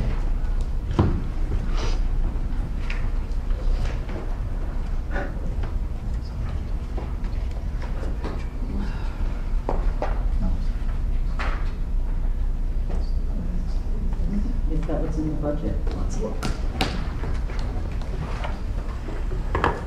The question, I guess the thought then is that's a considerable amount of money that comes out of the budget, and the prices vary, but you know, it's $5,400 for the Academy of Aerospace and Engineering. One thing I'd like to say, well, you know, because this is a difficult kind of budget conversation, but I think what RHAM has done is just so very smart in that they have made, and saw this early, and on a shoestring budget has really created a world-class kind of program with a STEM program here, really on a shoestring, and are attracting kids in, and that there's been a decline in the amount of students, while still substantial costs going to magnets. I just think it would be very short-sighted if we were to cut things for that program, because it has been pretty minimally funded for the number of kids, and the potential savings are keeping money in-house, which benefits all kids, because those supplies and things can be used with all of the kids, not just those STEM kids, all science kids, and it keeps local tax dollars in the local public schools. And I know that magnets are public, but it's not our in-town public schools. So I just think that that is such a wise investment, and it would be short-sighted if any of this, and I'm not clear on if any of this cuts into that, but I know in that opening statement that Dr. Szymanski read that it said that it could adversely affect the STEM programs. Right, and that's going to be my question, Bob, is what, we just start with the 6 assignments. If we reduced $48,965 in 6 assignments, how many of those are directly impacted by STEM? None of them. None of them are impacted by STEM. And how much of the just as a supply? sidelight, Dr. Cerruti, how many kids are interested in STEM and algebra in grade 7? I just spent 2 days going over the applications for STEM. I think we had somewhere around 120. We have probably, we'll take in, don't hold me to this number, right around 66 from the 3 towns. And of those 66, 18 of them will be asked if they would like to take Algebra 1, which is up. We had 10 last year, 10 or 12 we tried. We're actually up to 20 total that we may offer for the summer program. So are those incoming 6th graders? These are incoming 6th graders. You know, taking Algebra 1 during the Incoming summer. 7th graders. Incoming 7th. Pre-algebra over the summer and Algebra 1 and 7th grade. Right. We did, last year I did talk to some parents who were trying to decide between us and the magnet school programs. And we got 4 or 5 of those kids in $5,000 apiece. We paid for the program on my shoestring $100 budget. I appreciate that, though. No, trust me, it's tough to put something together, but I credit the staff for coming together with me and just making it fly. So there are no sixth assignments that are impacting STEM? No. How much of the instructional supplies and textbooks are impacting STEM? If you can. Let's research that. I want to just get back to one thing. The magnet school tuition is currently $262, and we're budgeting $275. Excuse me, one of the things with magnet school tuition is that it's always an estimate, because kids don't have to declare themselves until probably in June. And if there's a vacancy in the school a child applies to, though that vacancy happened in December, that child can go to the magnet and we're responsible for the tuition then. So it's really a guessing game and a game of estimation. So let me ask you this question, Bob. Again, I'm trying to identify some of these things that I think are think where they're identifiable. At least I'm hearing possibly a consensus of some items that we can address. How much time would you need if I asked you to try to see if some of these other cuts are directly impacting textbooks and instructional supplies, which seem to be directly related to the classroom, I would assume? I think all of textbooks and supplies are all classroom related. No, what I mean is are there some that are directly impacting the STEM program? Okay, I have to. I guess what I'm saying is that we're talking about this initiative paying for itself. Is of the 48,000 that you're telling me 20% of it is attached to, not that, I six need some time assignments, to but look at that to give you. if you can't, then you can't. I'm just trying to figure out if these cuts wipe out a portion of the STEM program. Because that was kind of the words I heard earlier. I guess, I talk to a lot of parents, and I think that we are all lucky. RHAM does have an excellent reputation. I think it was a member of the public who said that it's a combined effort of everybody, and I think that that's true, an excellent staff. But I think even at the high school and things, that students stay at RHAM because of that excellence. I'm not sure, that they wouldn't make other choices too. It's, I think, and that's why this is a very difficult needle to thread of trying to keep the budget at a reasonable cost while maintaining that excellent quality of programming with, world-class standards of world language instruction and sciences and all of the technology kinds of things. Because it's, it didn't used to be the case, but I'm sure other people here, even if I have a large minivan, if I'm driving a lot of kids are talking about different schools. And maybe it's because we're kind of in the correct region and there are ads everywhere. I don't know, but there's been a change, and you hear, well, I'm looking at this or this school. It's just, we're in a tough climate. Bob, just like organizationally on the chart here that you're proposing to us, there's a fine line. You have the 2014-15 approved budget of $26,850, and then below the line you have other options to consider. So these options down here, these are not included in the 3.8%. Those are just further if there was further non-programmatic. Some of them we decided on, but because of except for computers. That's why we put them there. Just for my own comment for the board, I have trouble supporting a budget that requires this much an increase in fees for parking and athletic participation. I have a problem with eliminating the one-to-one computer because that's been a program that we've been working on for some time, at least over a year and a half of planning. So with that, what I'd like to do is maybe, since we've been going at this for almost 2 hours, maybe we take a 5-minute break just so we can kind of get through this list and kind of look at what we have and then come back. Is that okay with the board? Can I ask one more question? Yeah, go ahead. Bob, the one revenue item we haven't touched on, I just wanted to get clarification on community use of buildings. That's rental of the auditorium. I get that. So you're projecting an additional $21,480 that was not in the original budget. What makes up that additional revenue? It's the fee that we charge. Let me use a fictitious name. Susie Q's School of the Dance was in here on a Friday and Saturday. They would pay the building rental. Right. Now I know what it's for, but what gave you the confidence to raise that number by 21,000 plus? Well, first of all, part of it wasn't in the original budget, and then we looked at a slight increase. I think that the original number was somewhere around 17,000, and we're looking at raising the fees because our expenses are going up. Okay, got it.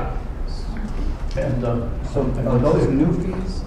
I'm sorry? Are those increases in revenue, or is that all your revenue associated? So when you have community use of buildings, It wasn't anticipated from the revenue? original, it was missed from the original budget. It was missing. It was missing. Okay, all right, So so that's it's, a, all right, so but that's they not did it, increased new fees on top of some other number? Okay. Correct. All right. It's an increase in what we had, but Right. the base was already there. Again, it's a number that we can have high confidence in putting into the budget, or calculating as part of our budget number. Thank you. Does anybody have an objection to taking a 5-minute recess just to vote? Mr. Chairman, just one other thing. If you look at the 23rd sheet. in that reduction sheet, STEM was added, supplies were added. There was some, yeah, there were items added into that. Yeah, and STEM was one of them. Well, just for a point, I think I'm having a little bit of some trouble with if we're only going to support STEM, we're not going to support, I'm not hearing that, am I, we're only looking at. I'm just asking STEM. what the impact is. I mean, Okay. What Bob's opening comment says that this impacts any decisions that, I mean, you said there would be programming that would be shut down for STEM. Did I hear your comments correctly? So what I'm saying is, I want everybody to know that at 3% or 3.8%, whatever number it is, I want everybody to know what the impact will be to STEM. Right, but so I understand correctly, there is no impact to STEM, correct? At least for the 6th assignments. Right. And that's why I asked it, and so you just. But there is an impact to the other programs, is my point. If we have these reductions in textbooks, there is. Right, absolutely. Okay. Yeah, and I think one of the other things to note is that what we're looking to do with STEM, I think this is important. We have some kids at the pre-advanced that are participating in STEM, but we want to try to make that available to all kids. It may not be to the depth that it is for the advanced kids that Michael was talking about earlier, but we want to make some sort of STEM program available to all kids. Okay. Level playing field. Well, if I could just call a 5-minute recess, just so I can kind of organize my notes, I'd appreciate it. If I can, too, or anybody else who needs to take a break.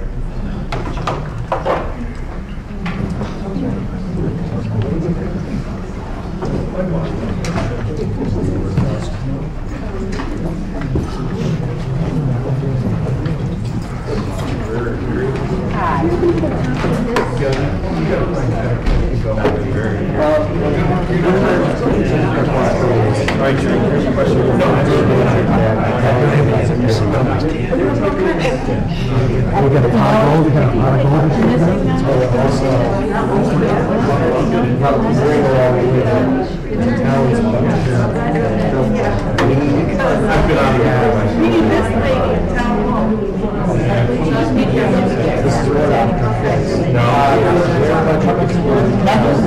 You have more of these than all of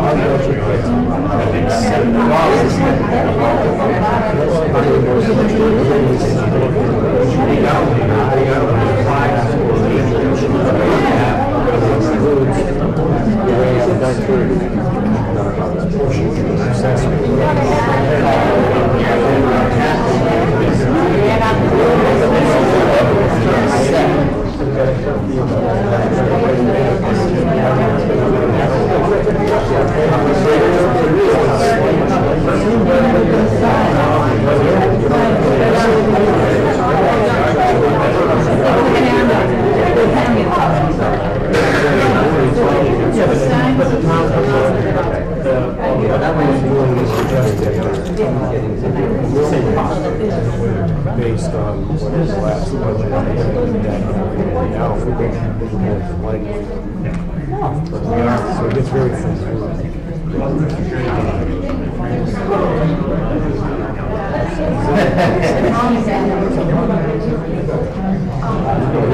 I'm listening to it, I'm saying, I'm not sure what I'm saying, but I know what I'm saying. It just went back to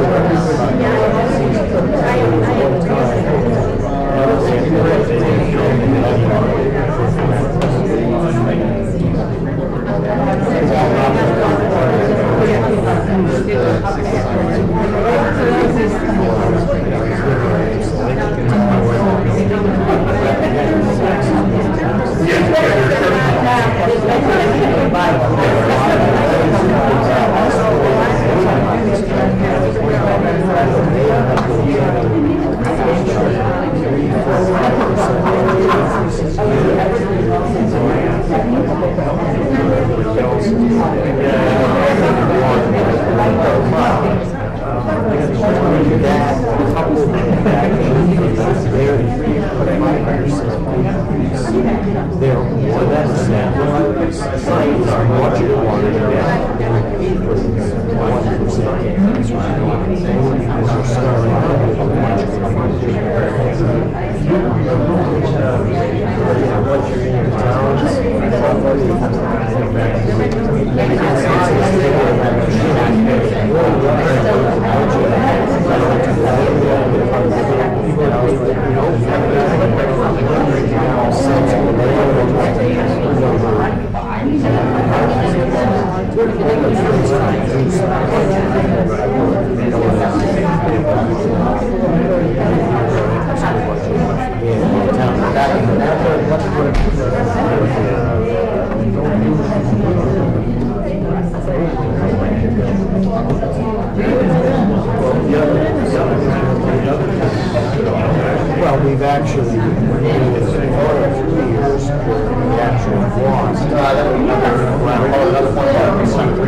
5% a year. How do you hire them? What would be the final Well, I guess it part of it comes down to Somebody at PC, depending on where you are, you're always 1%. I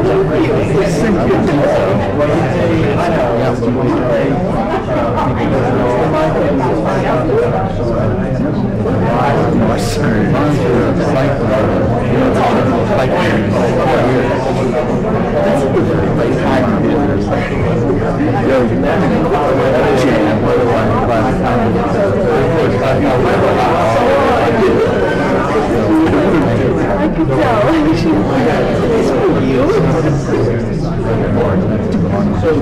How are you? But the whole idea good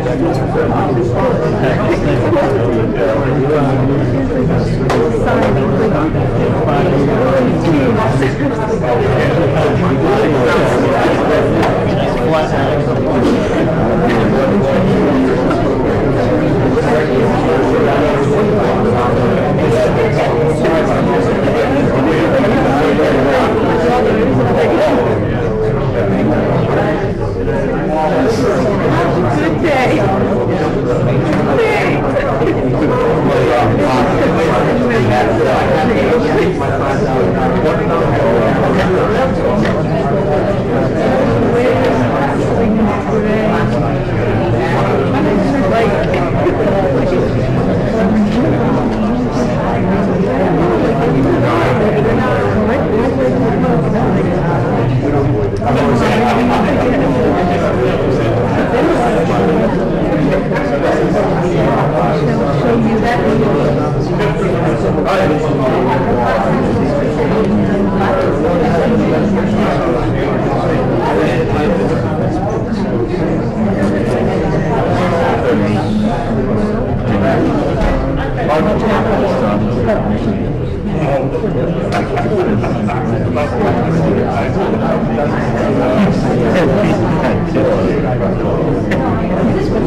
It was a joke.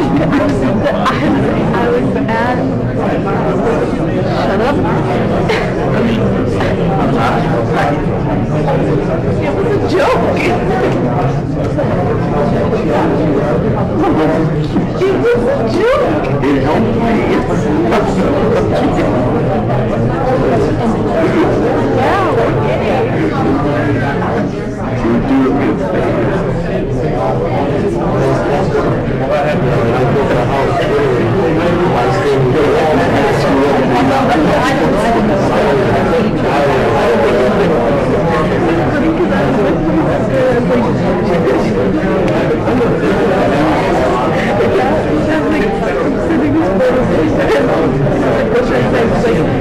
She said something like,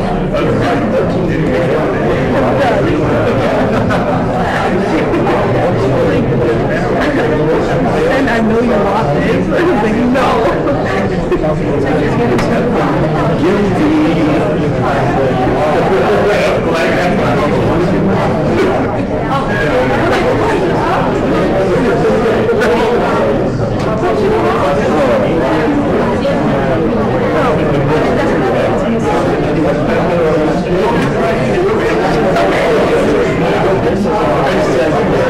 I've been at the battery, so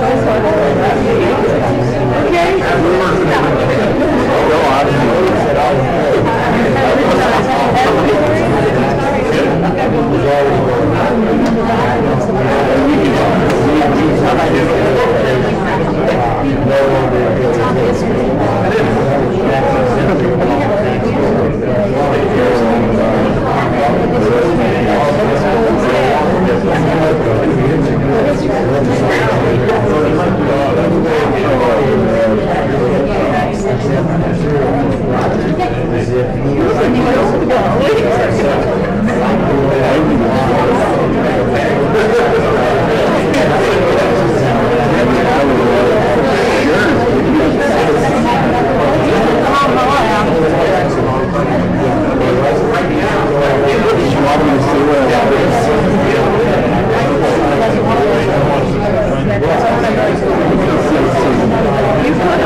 Okay, we're gonna go.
Thank you, everyone. Sorry, we're going to come back from recess. So, and I appreciate your patience because what we were trying to do is just try to, there's a lot of charts, there's a lot of numbers, and there's a lot of input that we need so that we can kind of understand. And given the history and the time and we get this through, we want to do our best to try to work through it. So, in doing that, and I will, if anybody wants to disagree or make a motion, but I think some of the items where I'm hearing at least a consensus of items that we may want to consider as an amendment to the motion that Carol proposed. The school to career counseling, the importance of that program was demonstrated. The guidance assistance that $915 will cover some of the volume of work that comes in when the students come back to work. The striper is an important issue, a safety issue, plus just servicing and providing parking services. The instructional supplies, and the textbooks. So then I think where we run into some issues is with the expectations of the revenue and where we support. So I'm not sure if we're on a consensus with that, but I think what we need to be cognizant of is are those numbers realistic? I mean, are you really going to generate $30,000 by trying to charge students $150 to park? It could impact those forecasts. So with that, I'd like to continue the discussion. And Tom, if you have any thoughts on that, I'll just continue to go in that order. But I want to try to see if we can at least gain some sort of, get some of these items out of the way so we can get closer to putting the budget together. No, not. I was just wondering why Bob put them in there to begin with. I mean, on the textbooks. I mean, was there much thought put into that, Bob, when you decided to? I think when we looked at the budget, none of the choices that we added to the sheet were easy.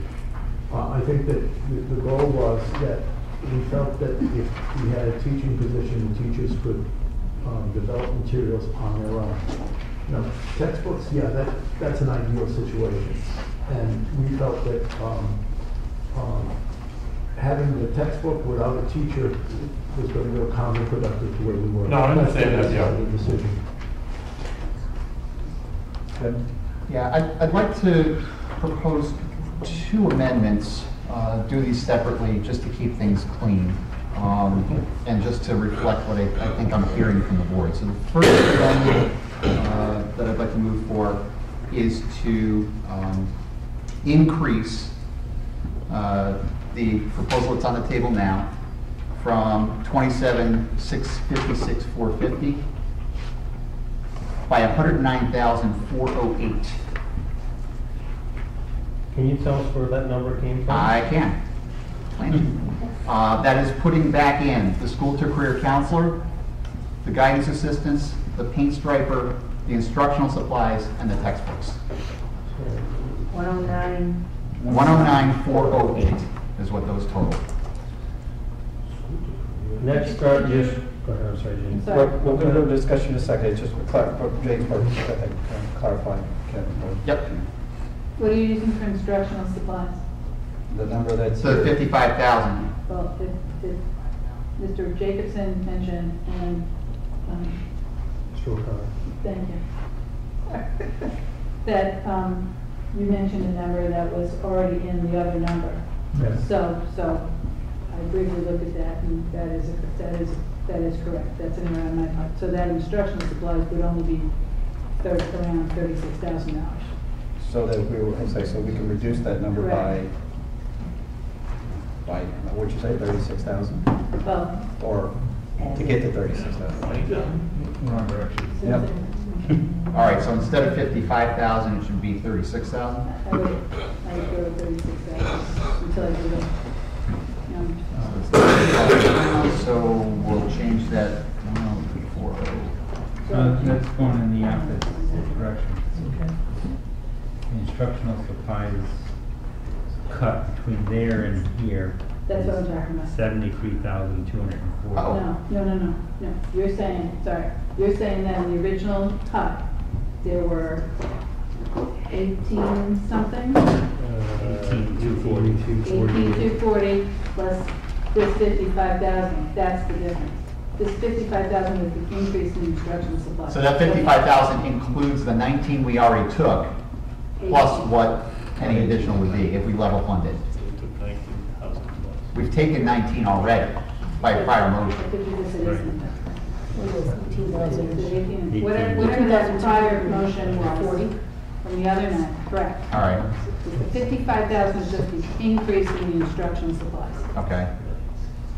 So it's the difference. Okay. Make sense? Yep, you know what, I'm going to leave the motion as I originally stated it. So 109,408. What that does is that doesn't take this cut, it restores the cut to instructional supplies that we made in the prior motion. So basically, instructional supplies would be fully funded at what the original budget asked for. So you leave the 55,000? Leave the 55,000. Add it back in, right? Right. Correct. The original budget after we finish on Monday. Or before Monday's cuts. Because we took 19,000, right? That 19 is part of that 55. So if we put 55 back in, we're putting in that 19 from Monday plus the additional that they would have recommended Back for to your tonight. original number. Of the original Okay. request. Brings us back to the original budget request. All right, so to clarify, the motion is to increase the number that we're voting on by $109,408. Just want to make sure Kathy's with us. Okay, so we're adding 109,408. Again, that covers school to career counselor, guidance assistants, the paint striper, instructional supplies, and textbooks. And what that will bring us to for a total, at this point, would be $27,765,858, which would be a 3.4% increase. Thank you, Kevin. Is there a second? Second by any further discussion or questions? I know we kind of went through these items one by one, so unless there's any clarification or questions, I'd like to try to move to vote. All those in favor of the amendment as proposed, say aye. Aye. Any opposed? One opposed. Any abstentions? Okay, the motion passes. So we're now to 27,765,858. Correct. Okay. The second amendment, if I can move, is to increase the dollar amount by $59,692. Say it again, 59. $59,692. Okay. What that will reverse out from this chart is the parking fees, the change in pay to play, and the change in co-curricular fees. And that will bring us to a total of 27 million. I'm confused. He's just, for the purposes of the motion, we can talk about it in discussion. What he's recommending is that we add back in the amounts for the assumptions for pay to play, Kevin? Pay for the student parking fees, the participation fees for athletics, and the participation fees for co-curricular. I think it might be helpful, Kathy, if you say participant parking fees $30,000. The items, so that she understands what that. We're adding this back in. Correct. Student parking fees, which was $30,000 on this list. Participation fees athletics, which was $23,192. And participation fees co-curricular, which was $6,500. So it's those three. Okay, so then that comes to $59,692, which would now make our number at $27,825,550, or a 3.63% increase. Is there a second? Second. Second by Amy. Any additional discussion on that? No? So, just how is this gonna work logistically? We're passing these motions to put this stuff in on a motion where we never really took it out. Then we're gonna go vote on that motion and take it out? What we're doing, Mike, is at this point, we're reading through this stuff and the things that the board has voiced a pretty strong opinion on, that they don't want to see out of here. And we can land on any final number we want on this, as far as the ultimate number connected to the motion. What we did was, with the first one, we moved it from 3% to 3.4. Right?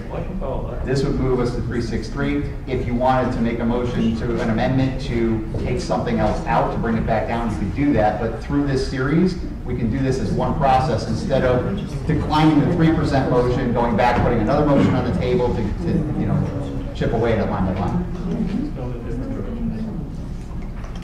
It's still going to get us the same result. Any other questions? Bob? Can you just go over the 109,000, because I think this you could be having a problem. Because if you have the 55 from the textbook, 65 from the instructional supplies, and 51 from the textbooks, that's 100,000, and you've got those other numbers in there. And I just want to be sure that we're dealing with the same numbers. Yeah, actually, the 109 is a little low, Kevin. What's the 109 consist of? Actually, it should be higher. Okay, I'll work on recalculating that. Yeah, we're gonna have to do that now, though, since we're in the middle of the motion, because it leaves out. The items it was to include, as Kevin's doing the recalculation, was the school and career counselor, the guidance assistants, the striper, instructional supplies, and textbooks. That's higher than 109. I'm looking at it here. It's 106 just with those two numbers. 109, so it's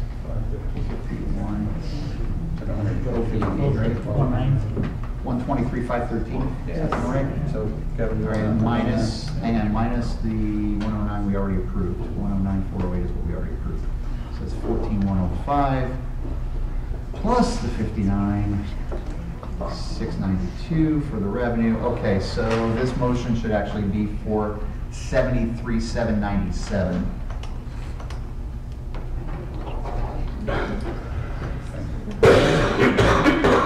Is there a second to that? 797. And I will get you a new percentage in just a minute. I need a second. Okay, Amy seconds the motion. So, all right. Any other questions while Kevin's doing these calculations? Well, I was following the 123, 408, and 59. I'm not sure where the 73 just came from. What happened was when Kevin gave the 109, he left the number out for the school and career counselor and the administrative assistant. Yeah, I missed a line in there. So he added those back in. we discussed it as it was included, but when he did the math, it left the two out. Okay. So So we, keep co- it so, 123. right, so what he did was he restored the assumptions that we were gonna use with additional fees, with the 59,692, which was the expectations from the student parking fees, participation fees, and participation fees for curriculum. And that, so that's the 59, and then he added the 14,000 that we missed up here in the math, the 13,190% for the, I keep looking over here, but it's the school and career counselor, and then the 915 for guidance assistants. So the net of this motion, this second amendment, would give us, it would back out the anticipated revenues for student parking, for increasing pay to play for athletics, for increasing co-curricular activity fees. It would take out from reductions or leave in the budget the school to career counselor, guidance assistants, paint striper, instructional supplies, textbooks. That's the net result of these number changes. The bottom line number by doing this comes to $27,839,655, or a 3.68% increase. 3.60? 3.68. 3.68. That's correct. Is there a second? Amy seconded. Okay. Yep. All right. Any further discussions on that before we call the vote?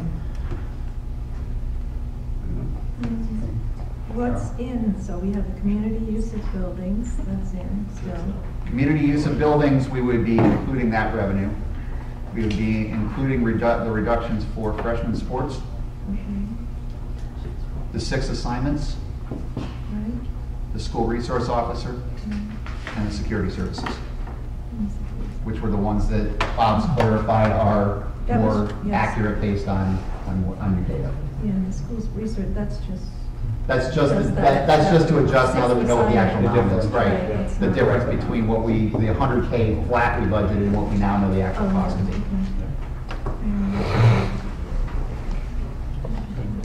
Any further questions or clarification? I don't know, no, I'll just present So, okay, I'm going to call the vote. All those in favor of the amendment as proposed by Kevin, say aye. Aye. Any opposed? Any abstentions? Okay, motion passes. All right, so where that leaves us is 3.68% increase based on what people have shared are their concerns. I would like to see, or ask, is anybody willing to make a motion to bring this 3.68 as our budget to the referendum? Can I ask a question first? What about the 6 assignments? We have to, if we don't include this, then you've got to come up with $40,000 extra, correct? But that's accommodated by what we just did, so we're okay right now.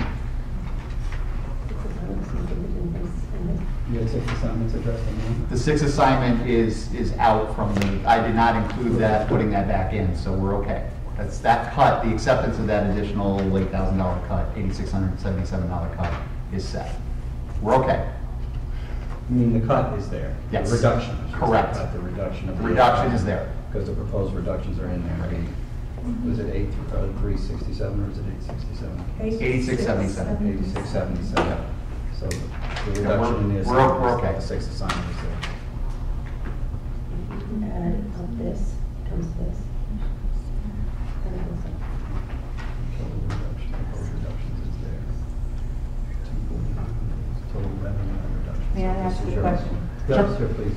So the reductions that are still left in the motion are the community use of building, the freshman sports, the 8677 for 6 assignments, the 8367 for school resource officer, and the security services. Correct. Please. Yep. Thank you, Kathy.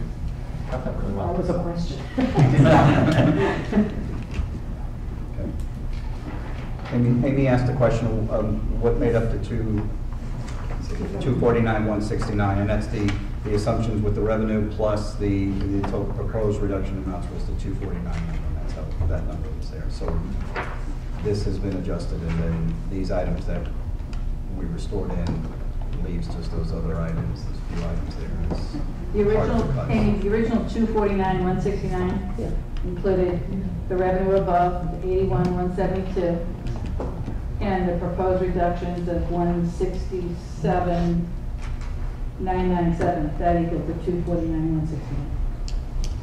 If you have a revenue and you've got a reduction, wouldn't you add them together and they come out to be less?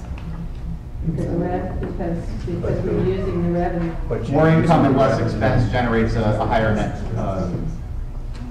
generates a lower net number. But you're using that revenue to fund your budget. Right. So it's, the impact is 249. So if you don't use that assumption, you have to build it back in. So that's why we have to correct that. Add it back. Okay, are there any other questions or actions on that? We need to move on to it. So does anyone make propose a motion for 3.68 to go to referendum? I think you have that motion in front of you, Mr. Yeah. Chairman. I'm sorry. The other motion, the one that Karen amended. Well, you still got. That motion is what's on the table. We haven't voted on Carol's initial. If we vote yes on the original motion, if we vote yes on that, then we are putting 3.68 to referendum. Because that was Carol's, based on Was Carol's to put it to original motion. referendum. Okay, so we've adjusted, we amended the original, just for me so I understand where we are. Yep. We're at 3.68, her original, I'm sorry, Carol's original motion has been changed to 3.68 to the new amount. So that's what's on the table That's for us to vote, which included bringing it to referendum, correct? No. It wasn't? Okay, all right. So it didn't? Okay, no. All right. Okay, In the language. To bring our accepted number to that level. all right, so where are we procedurally? We need to vote on Carol's original motion as amended, which would be to accept our current position as $27,839,685. Thank you for that. So, okay, so all those in favor of, we're still going back to the original motion as amended, say aye. Wait, what is the original? What we just approved. 27,839,655 is the original motion as amended. As amended. So all those in favor say aye. Aye. Any opposed? Any abstentions? One abstention, one opposition. Okay. So now here we are. So we'll continue with that discussion and possible action. Is there any other discussion, possible action anyone wants to bring up at this